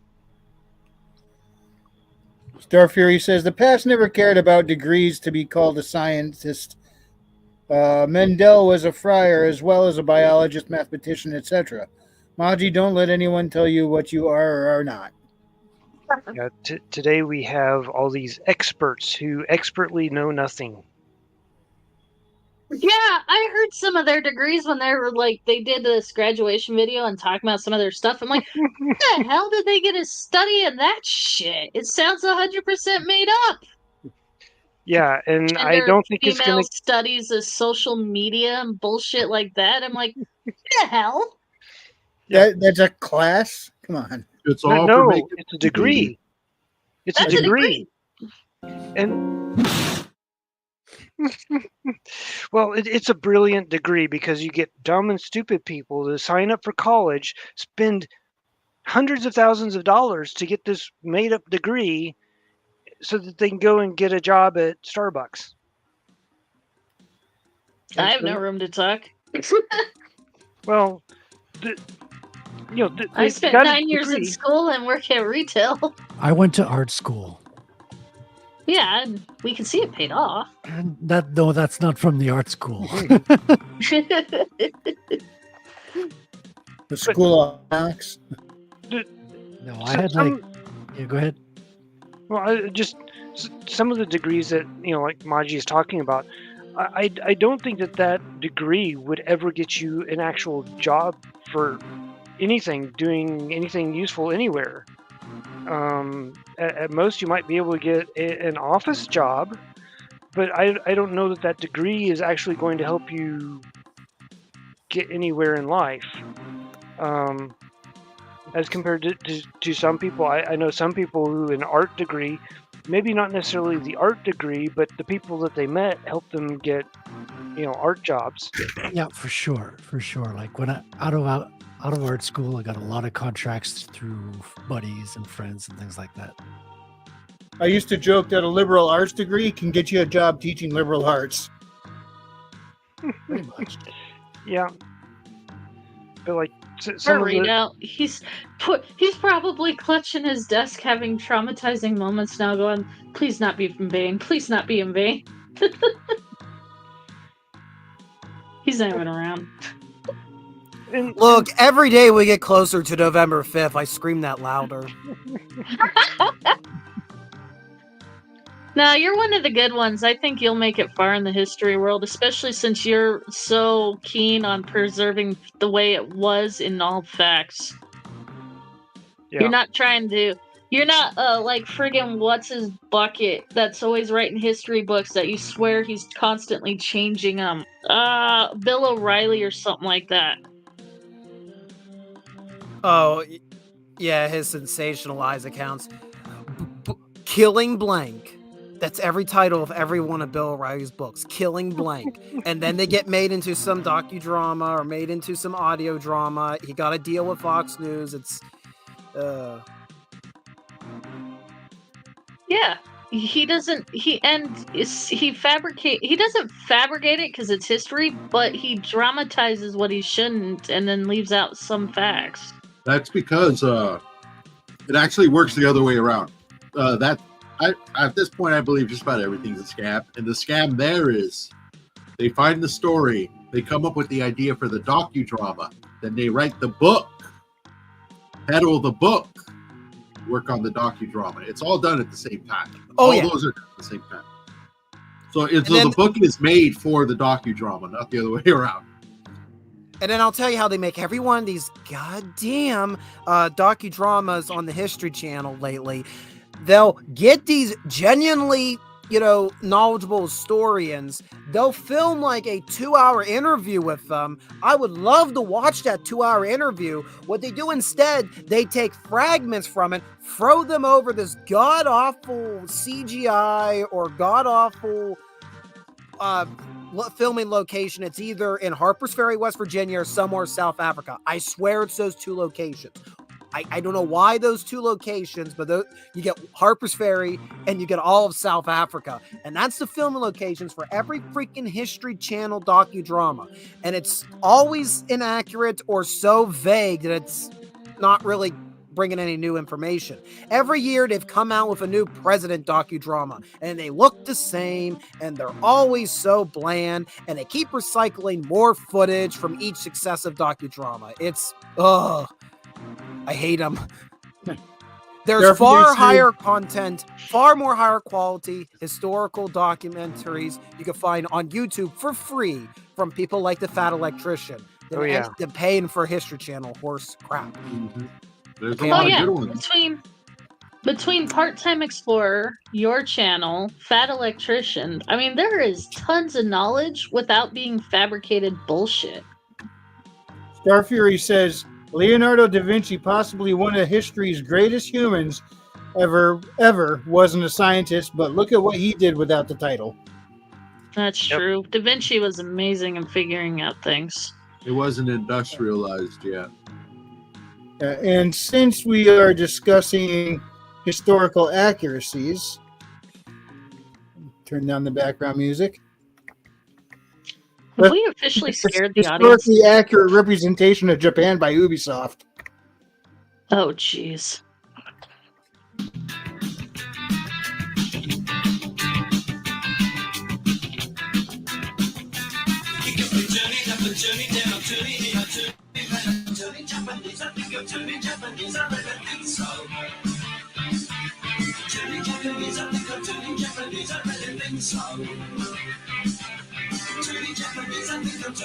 Hey, I have a question. Why the hell are they featuring a samurai in an Assassin's Creed game?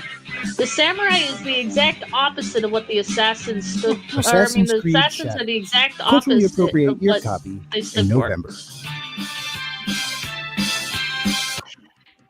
Very true, Machi. Most people don't know that the assassins were Middle Eastern in nature and had a completely different code. And the only reason why the ninja was ever introduced in Japan was to oppose the samurai. That's why they were always sneaky and in the shadows, because samurai were direct. They challenged their opponent in the field of battle. Actually, The whole ninja is reason more why of a the ninja modern exists. concept. But yeah, no. the ninja was the fall of the samurai. Well, the ninjas were actually samurai, but they were doing more secret agent type stuff. They're Yeah. called shinobi. They were doing espionage exactly. and stuff like that. But they had to throw the didn't samurai do quote out the assassinations window. all that much. All the black garb and stuff that everybody thinks is what the ninja wore isn't. That's because that's what the stagehands wore to pretend to hide among the decorations and stuff in order to be able to move stuff around and whatever else. So you were supposed to ignore them because they were wearing that specific special garb. But then, suddenly they would appear on stage because the ninjas in the play would just apparently, appear out of nowhere because they were average people that nobody thought would do anything.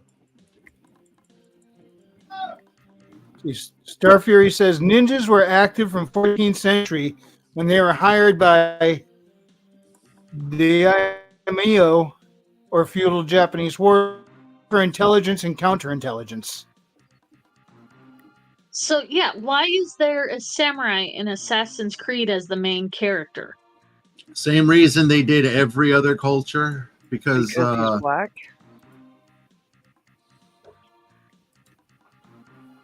But the samurai isn't an. The samurai is a warrior. It isn't the Look, assassin. I've never been a Assassin's Creed fan is of the accustomed Assassin's to. Creed franchise. I may have an answer to that.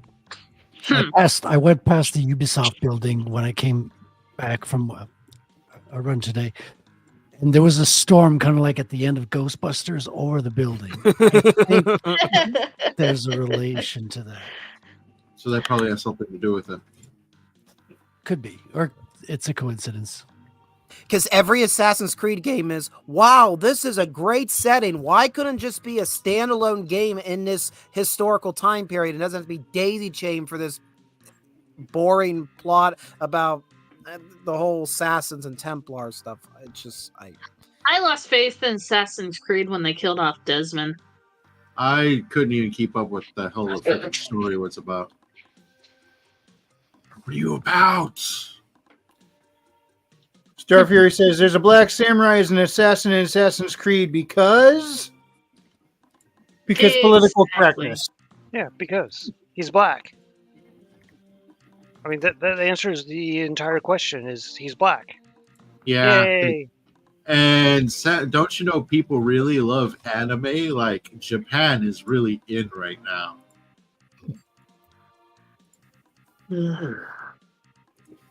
Ghost of Tsushima did it better. I'm Yeah. going to make an Assassin's Creed set in Africa, and the main character is going to be an Eskimo.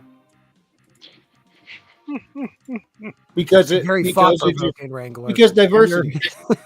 Yeah, because diversity. You know what really gets me in all this Assassin's Creed reporting that we see on YouTube? Speak. Like, Wrangler, you're the one that gets it right. You pronounce my last name Guillemot, right? And the owners of Ubisoft are called Guillemot, which is close to my last name. And everyone fucks it up and they say my last name instead. So I'm hearing like my last name involved in all this dirty stuff. That's that's Oh, that's gotta suck. It's wrong. It's wrong, I tell you. Hey, Yeah, I but- have to ask actually, Frederick, how are the Mexican restaurants down there? Are they good? Oh, I got a fucking good one, like right on my street over here. Sorry, I didn't mean to swear. Nice. But they're authentic, like Mexicans that moved over here, and they've got their restaurant, their family business, and they run it of course they do. really well. So you got authentic, good cuisine. But I haven't been in a long time, though. I should One of have these days, I'll go visit you. We'll grab some Mexican food. Yeah, I mean, I have to have a passport to visit him, and I can see his country from here. do you need a passport now? I thought you For could the U.S. border, yeah. U.S. Canada. Yeah, I have my passport. Mm-hmm. Yeah, I mean, once upon a time, you could travel with just your driver's license, at least from Canada to the U.S. Yep, the good old days. Yeah. I mean, I suppose. I'm sure the weather's nice. Maybe. Where in Canada? Yeah. Are you insane? It's like it's cold. It's like You winter. probably got the same weather as me, except a little bit colder. Yeah, you're Like just South Park. south. It's not. No one has like yeah. And No here, good weather. this is like Quebec, which is like French Canada, which is like culturally a little bit different in ways. But yeah, Desaturated lighting, vague excerpts from talking heads to be hit piece history. Yep. Mm-hmm. It's a Like genre. Chuck Berry- I'm making it one. Just so in the future, when I go off of my tirades on all that crap, yeah, it's hit piece history. Hit pieces. Okay. I'm telling you, when the time comes, readout, and you're like, I need to make a history channel based off of this. Hit me up. Hit me up. I'll be your editor. Animation overload. Ubisoft. We couldn't have an Asian character assassinating people. That would be insensitive. But now Ubisoft has been getting a lot of flack, rightly so. But I will give credit where credit's due. Prince of Persia: The Lost Crown was pretty cool. That's about all the credit I have to give them right now. So yeah, they had good games in the past. I hear. Oh yeah, I mean they had the Rainbow Six franchise, which they turned into pretty much just an annual release, or tried to. They turned it into an online only shooter when it was a really season pass shooter. yeah, it was a really, and I mean really good story based tactical shooter. Like I remember playing a Rainbow Six Vegas 2, at least 100 freaking hours into that, replaying the missions and all that because it's just so good. Freaking great game. Now I you never got a chance to get good at that game because you could kill your allies, and so I kept getting killed off because they didn't want me to get good because it went online only, so there was no way to actually practice anywhere except for online. And I kept getting wiped out by my own teams. Why didn't you just? Oh, you're talking about the online only game, Rainbow Six. Yeah, the Vegas Rainbow 2. Siege 6. Yeah. Rainbow Six Vegas was probably one of their most biggest games. They hit it up a Rainbow Siege Vegas, Rainbow Six Vegas 2, and it's like there's barely any online play. There is online play, but it was all about the story back then, and it was so replayable, so freaking replayable. But now you don't get that. Star Fury says they turn every game into a microtransactionary season pass smorgasbord, which nickel and dimed customers into oblivion. You know, Yeah, I don't have that problem playing Metroid.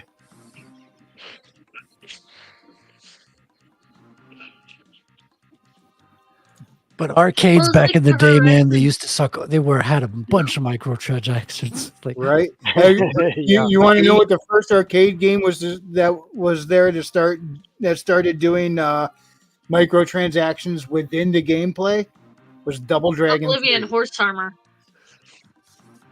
Double Not Dragon familiar 3. with that one. Yeah, Double Dragon 3, you can go into a shop and drop in extra quarters to get special moves or something. No way. Yeah. Batsaw says, yo, beep, beep. My ride is here. Woohoo! Oh, what up, Bat Sauce? Beep. Oh, skunks! Skunk says, I promise you all right now, I'll never have microtransactions in my games. Sweet. So just macro transactions. See, here's the thing. I don't mind if it's not game breaking, so not pay to play, but say, you wanted to add a customization to a character or something. I have no problem with people buying skins and making their characters look cool. It's when you have to physically pay to advance in the game. Like Deus Ex, I love the first Deus Ex, but the Deus Ex second one, you couldn't continue the game unless you paid for a certain gun. Yeah. And Wow. that was That's messed up. it for me. And that's what Path of Exile does really well. Like they really fine tune the model of free to play, but they earn really good money from their game online with just microtransactions for the skins of the characters. It doesn't affect the gameplay, and it's basically a Diablo clone that they've been releasing in waves every year. One game that was really good up until just recently, when it went off the deep end with the latest two DEI friendly DLCs, was Warframe. Because they had it so that you could buy a primed Warframe, but they also had it set up that you could get it in the game too. It wasn't impossible to whatever was in the shop you could get on your own, except for specifically appearance items. But then they released one of their things and it kind of went off the deep end, and now it's slipping down a slippery slope. Oh, that sucks. Well, Yeah, I remember them being pretty good at that stuff. Well, they added a gay relationship in a game that didn't have any relationships. Really? Yeah, that is weird. And then they And made did it they- major part so that if you wanted to get any certain upgrades, you had to do the options from that thing. What's going on? Well, Skunk Yeah. said that he will not be doing microtransactions. So I just wanted to remind everybody there's this.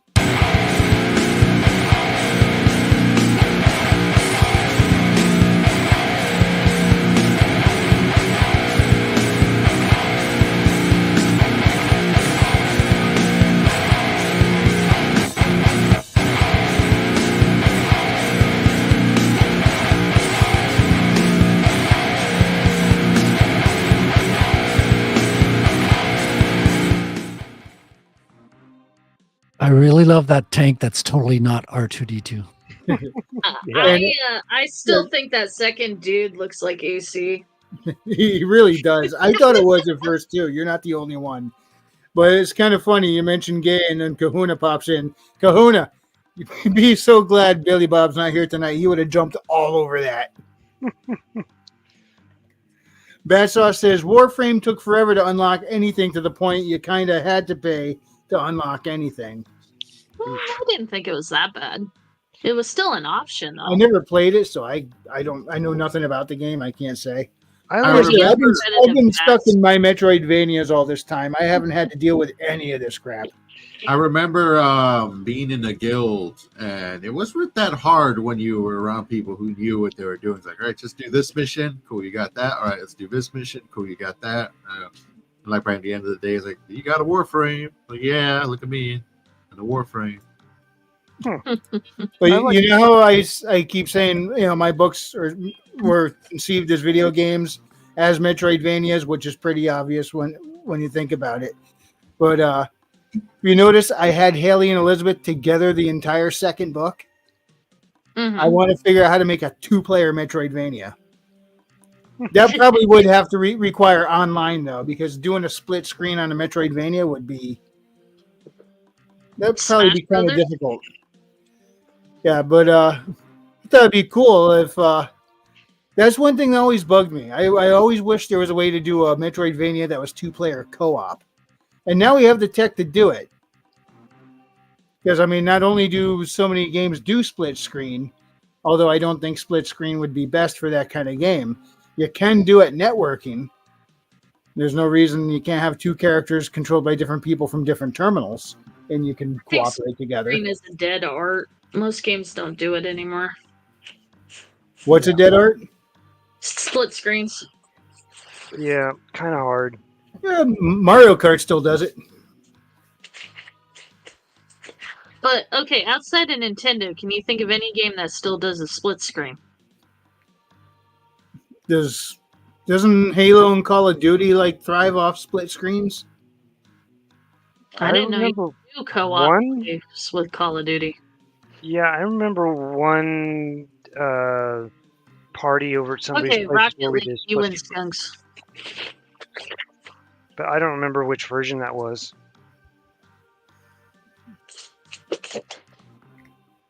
Rocket League. What's is Rocket crack, League? though. Oh gosh, Rocket League.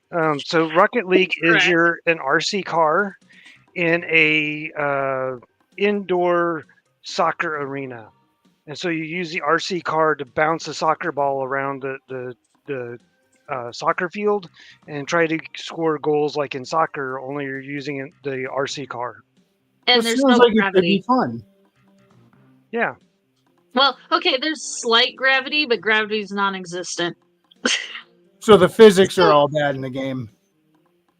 Yeah, well, it's not bad. It's just unpredictable. yeah. I mean, Nope. So it actually adds to the fun and the crazy. yeah. Kahuna says if I could go back, I would prevent games from becoming the online, non-physical BS that we see now. And apparently Skunks is a fan of Rocket League. Nice. Pull up some gameplay of it real quick so you can see it. It's actually really, and it's a free-to-play game. It's fun to watch too, which is probably Yeah. why it does so big, so huge on streaming and stuff. It really is a lot of action. You can see a Even lot. if you play on PC, I would suggest using like an Xbox controller, just because trying to use keyboard and getting all the movement that you can get with the Xbox controller is almost impossible. I just can't stop thinking of like Kahuna going back in time trying to stop this game stuff. And like not interfere with his parents falling in love and everything like that. Oh no, that's more recent. But he can't meet the other Kahuna who's not doing that. So Yeah, there we go. All right, this is Rocket League gameplay, 1 hour, grand champion, no commentary, by a channel called Orbital Gameplay. Is he gonna get it in? Nope. Defense. There we go. This does look like it could be a lot of fun. Oh, it's And- chaotic. It's a Yeah, blast. and so you see those yellow globes on the field. Those give you boosts, and so you can use them for different things, including like a turbo boost. Turbo Boost Kit. So, all the craziness of Mario Kart, where you get the boost, the power-ups, the missiles, all that fun jazz, add that Yeah. to soccer and zero gravity. Oh yeah, you can blow up other people's cars by running into them really fast, and that's a fun thing to do. Is go around and blow up the other team's cars and then score a goal. Oh, Star Fury's hardcore. He says mouse and keyboard is king. Yeah, for most games, but on this, it's kind of like trying to drive a car in Grand Theft Auto. With keyboard, like if you're trying to make a left turn or turn to the left, it's either all or nothing. Whereas with the Xbox controller, you can do like a slight turn to the left rather than like all the way.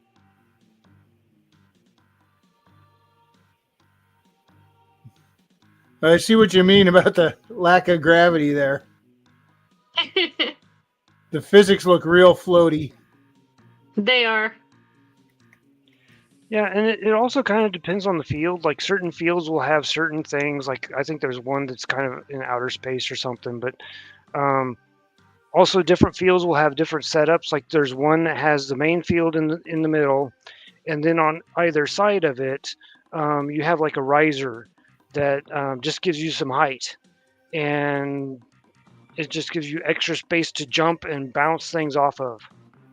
And your if you're using a controller, your keys are inverted.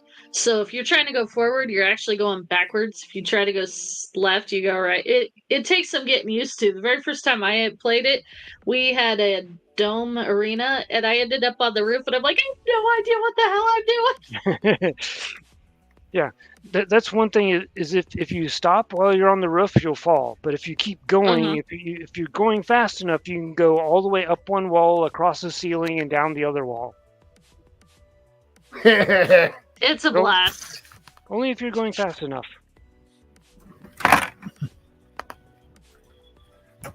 It's one of those. It's definitely fun to play with peeps. You can join online random matches, but it's not as fun. Star Fury says, I'm a complete klutz with a controller. I'm the other way around. Whenever I try and play a game with a keyboard, I'm like, no. Believe it or not, my favorite controller, modern controller, is the Nintendo Switch Joy-Cons. Those are the most comfortable in my hands. Although one thing I do miss very much on modern controllers is a proper D-pad. But yeah, I'm like Star Fury on most things. I'm a klutz with the controller. Same. And so I prefer keyboard and mouse on pretty much everything except for Rocket League for some reason. And part of it is you're using one of the, I guess it's the D-pad to control the camera, and the other one you're using to control the steering on the car. And trying to do that with the keyboard and mouse and stuff is just, it's backwards is the other thing, like what Maji was saying. Yeah. And Maji, Is you've got an Rocket invitation League- from Skunks. is Rocket League crossplay or no? Last I checked, it wasn't, but I haven't played in a while. Oh, okay. I thought it was, but maybe I'm wrong. It could be crossplay. I'd have to see. I have it on the 5. Yeah, that might work well for you, Kahuna. I actually have some controllers that are very much Xbox-like, but I'm very Xbox. klutzy with them. I do well with the Joy-Cons. They fit my Well, hands better, I guess. It is crossplay. I will. stuff? Okay, I'll try to find you. I will say that PlayStation is king of controllers because they essentially created the design everybody copied after, and they've barely touched their controller design in decades. There's a little controversy for you. Oh, okay, Star Fury, that'll do it. 25 years using mouse and keyboard, it's all muscle memory. Yeah, so I could see how switching from something you're used to after all this time would mess you up. Beats us. Yeah, well, like I said, I'm mouse and keyboard all the way, but there's something weird about the game that just makes it almost impossible to, or like you have to think about everything backwards or something. It was really weird. And I was able to switch over to the Xbox controller, and it made more. It was still weird, but it made more sense. Yeah, I still can't handle the dual analog sticks for first-person games. Seriously, Yeah, I end up twirling around in corners, looking at the sky, watching the building I'm stuck next to, just swirling around my screen. I'm like, what am I doing wrong? That's what I'm worried about Metroid Prime 4, because it's a modern first-person game. I'm like, oh no, if this comes only with the dual analog sticks that most people like and prefer, so I wouldn't blame them for doing it. But if it comes with that, I'm going to suck at this game something fierce. I think I got a PS3 or something, and I was so frustrated. I was like, I need to get another keyboard and mouse so I can hook it up to this and I can actually play these games, because I can't do controller for most of the games. See, I grew up on like Nintendo 64, PlayStations 1, 2, 3, 4, 5. So for me, the controller feels more normal. I try to play PC and I get so frustrated. I'm like, I can't do it. I'm going back to my console. When Nintendo had the D-pad and the A and B buttons on the NES, I thought it was the greatest thing because I hated the joystick and button on the Atari. I think peak NES controller was the turbo controller. It like had a moving like a D-pad that could slide around in a circle, and then you had obviously A and B, and then turbo A and B. I really like the Super Nintendo controllers. I'll tell you which one. Before. Which Sega. one? I played it as a kid, and I don't know how I managed to do it because I tried returning to it a number of times. And that's the Nintendo 64's Trident controller. That was a bad design, in my opinion. You always have to I liked continuously shift your hands around. Sega Genesis looked like what Batman's controller would look like. Star Fury says, correction to an earlier statement. While the origins of ninjas may date back to the 12th century or earlier, the shinobi as a group of mercenaries first appeared in the 15th century. I've always found history to be. This is actually why I find history to be so interesting, because you really go down in there, you'll find some great narratives, some great stories, and just the timeline of our own existence and things that happen. Like I tried doing a little deep dive into pirates, and I didn't realize how rich the lore was around piracy. It's actually Oh, yeah. Actually, one of the best channels to check out about pirates is Drunk 3PO's pirate channel. That's another Oh. good history one. Yeah, he's a Interesting. he's a fan of pirates. He's like really into pirates. Does I he- didn't know that. do we get all Yeah, the yeah. do we get all the information on Captain Feathersword? I know he did a video on his walking the planet, because Jay's got like 3 different channels. But he actually went to the site where Blackbeard was killed, and he went and did a video on that. Wow. His passion is pirates. In fact, I think was his first passion, but Star Wars made him famous. Does he live in Virginia? I just think he went and visited with Gina Carano. Yeah, Yeah, because I know Of he course, was. it's a rich history. They were stealing treasure and booty. I know. Well, Like, I know he's. go ahead, Mike. No, you're good. I was about to say I know he's working on writing an adult novel based off of a pirate. That'd be fun.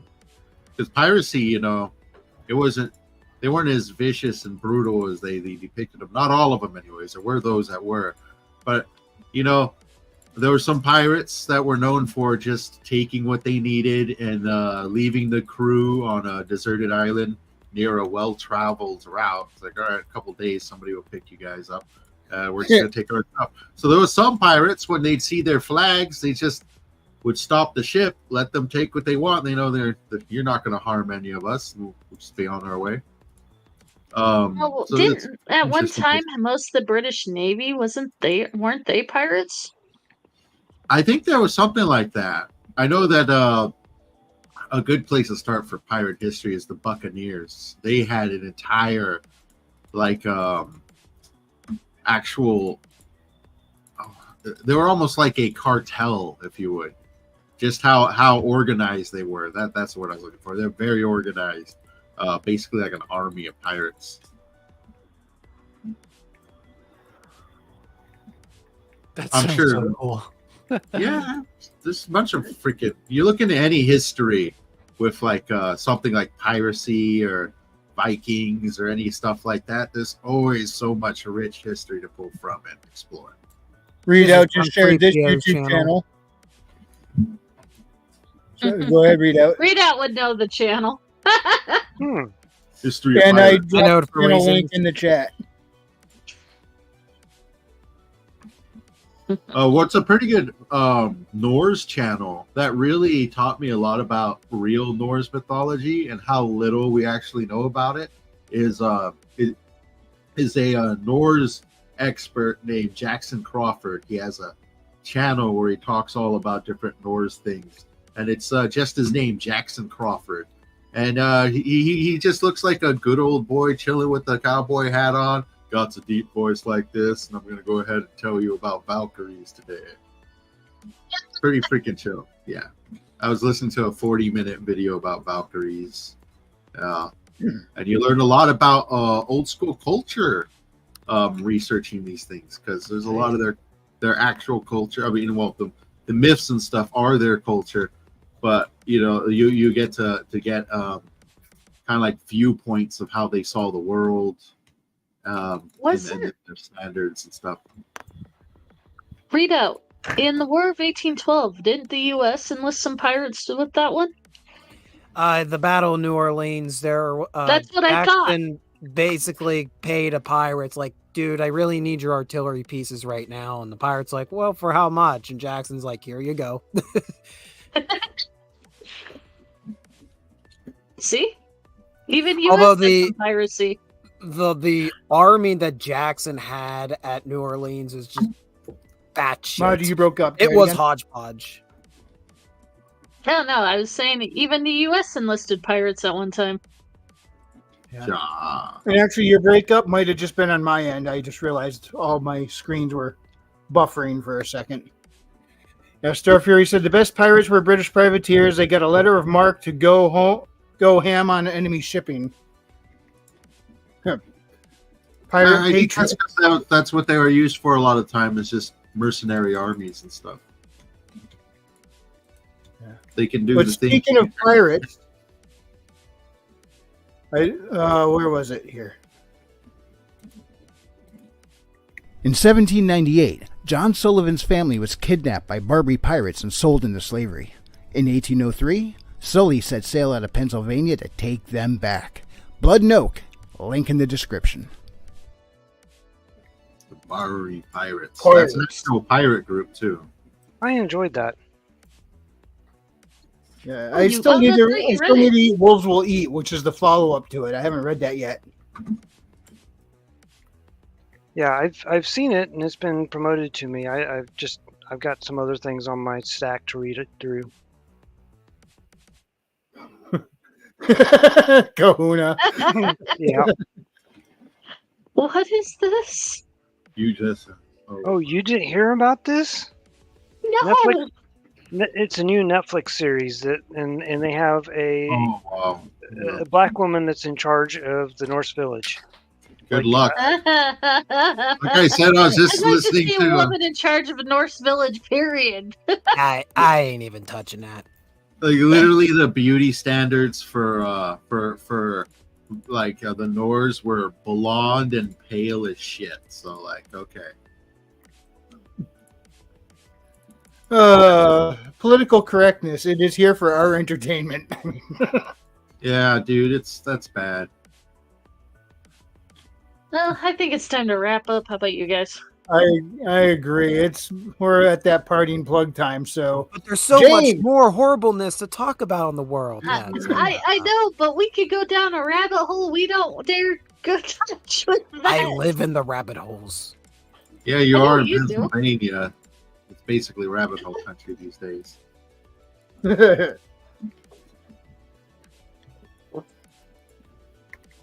Boy, Star Fury says next Netflix project, an Eskimo is Queen Elizabeth I.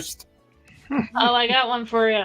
So, one of the most questionable directors of LGBTQ is taking on the Chronicles of Narnia for Netflix. Ooh. Oh, that's bad. No, Now I'm thank gonna you. controversial. I didn't mind the Narnia movies. I know people don't like them. I didn't mind them, Yeah, they were okay. but like, wow, why? Is Tim Curry's character from Rocky Horror Picture Show going to play the Snow Queen? I bet they're gonna say something about a very culturally relevant thing. Well, culturally relevant of that. Like I said, I like exploring fiction and stuff because it shows you the viewpoints at different times. And one of them was, and very much appropriately so, that women shouldn't be in war. And being that the war at that time was so atrocious, it was understanding that they mention it in the book when Father Claus basically says that, you know, the girls shouldn't be fighting in wars. That was a good thing in the Rome. You know, that's the thing for men to do, and you ladies shouldn't be bothering yourselves. I guarantee you, they are licking their lips to just adapt that portion and just change it into everything we know they want it to be, which is. I bet you they're gonna give Aslan's mane some sort of technicolor rainbow somewhere. They're Make it gonna bright make. pink. They're gonna demean the boys beyond belief, and they're gonna put all the emphasis on the girls.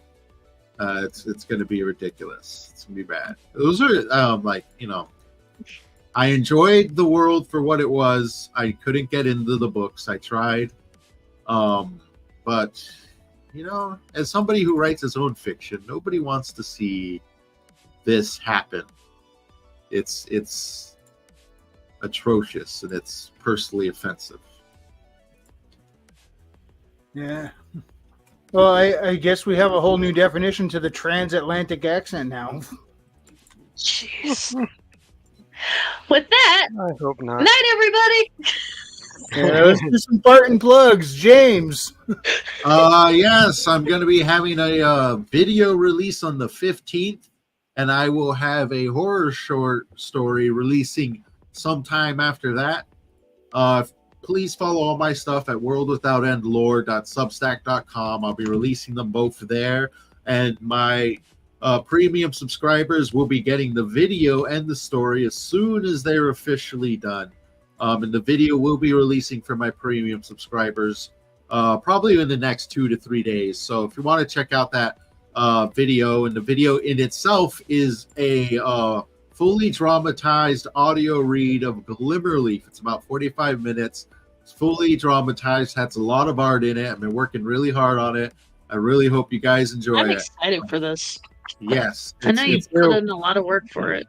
Yeah, it's going to be great. Maji's name's in there too because she plays the voice of Glimmerleaf. Check that out on my YouTube channel, which is worldwithoutendlore.com.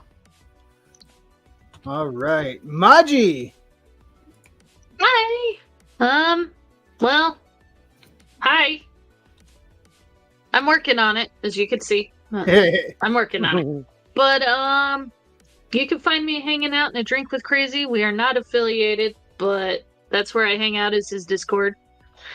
Check him out. He's actually done really well at changing his algorithm around. He does a lot more game and anime stuff now. Not so put out much an awesome before. video tonight. Yeah, he did. Check it out. You send him some love and support. And like I said, you can find me in the chat down there being a dork, or hanging out here with Wrangler when I'm not working. Yeah. And speaking of a drink with Crazy, Comic Shop Wednesdays. Weekly live stream starting at 8 p.m. Eastern, hosted by Royce from A Drink with Crazy, where he goes over upcoming books, comics, games, and more. Link in the description. Also, since we were talking about pirates, I'm going to do a quick shout out to Kahuna and Iron Seas. They are a Tuesday night broadcast, 6 p.m. Pacific. They go over a movie and then they go into random topics, but they call themselves the Iron Seas, so couldn't do a pirate plug without mentioning them somewhere.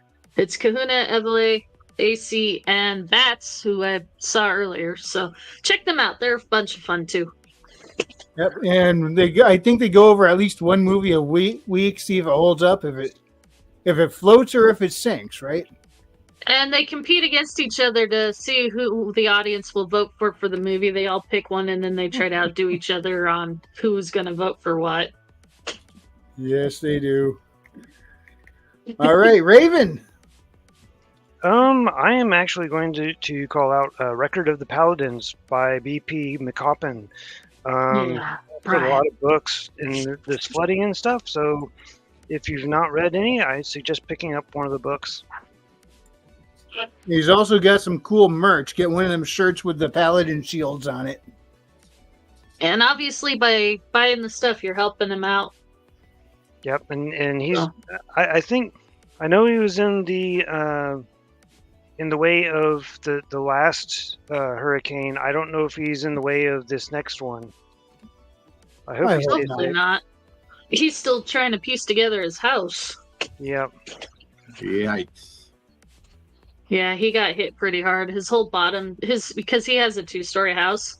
From what I understand on his videos, the whole entire first story is gone. Everything in the garage was pretty much destroyed.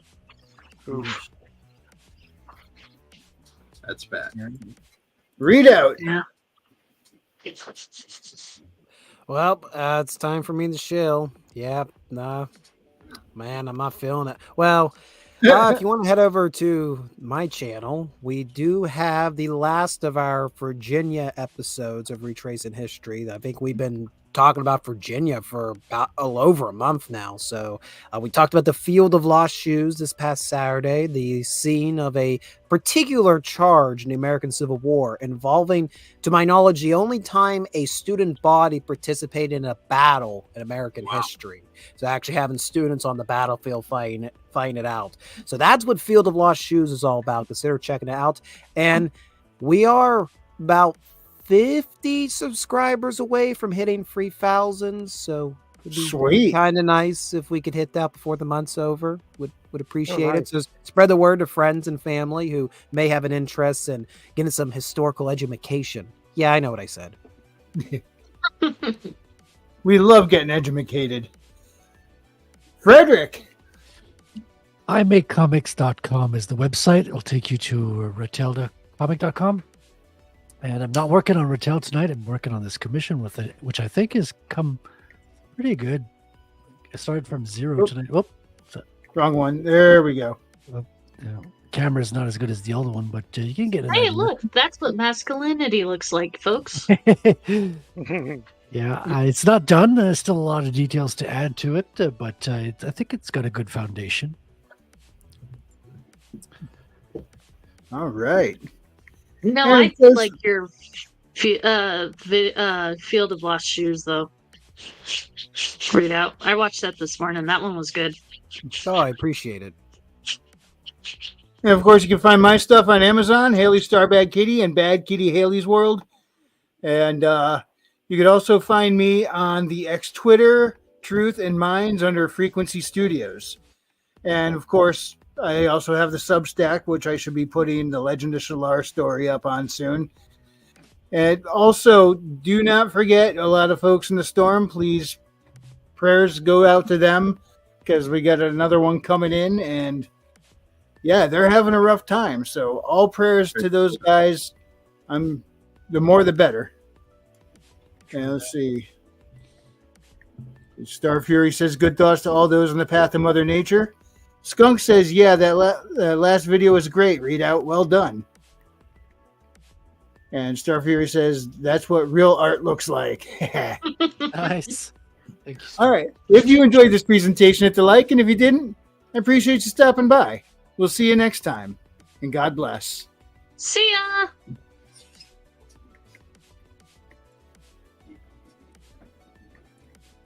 This is the part where we let the song play out and talk to each other like we're still having conversations.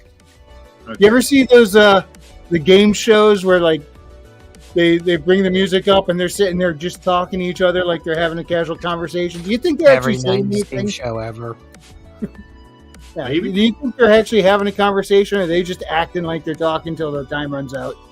Talking about Probably. the weather. Oh, the weather Probably down used there. to. Oh, boo. It's wet and rainy. Moist. That's the most hated word ever. my goodness. What about undulate? Guess what, guys? Space laser. Yay. Good night, everybody.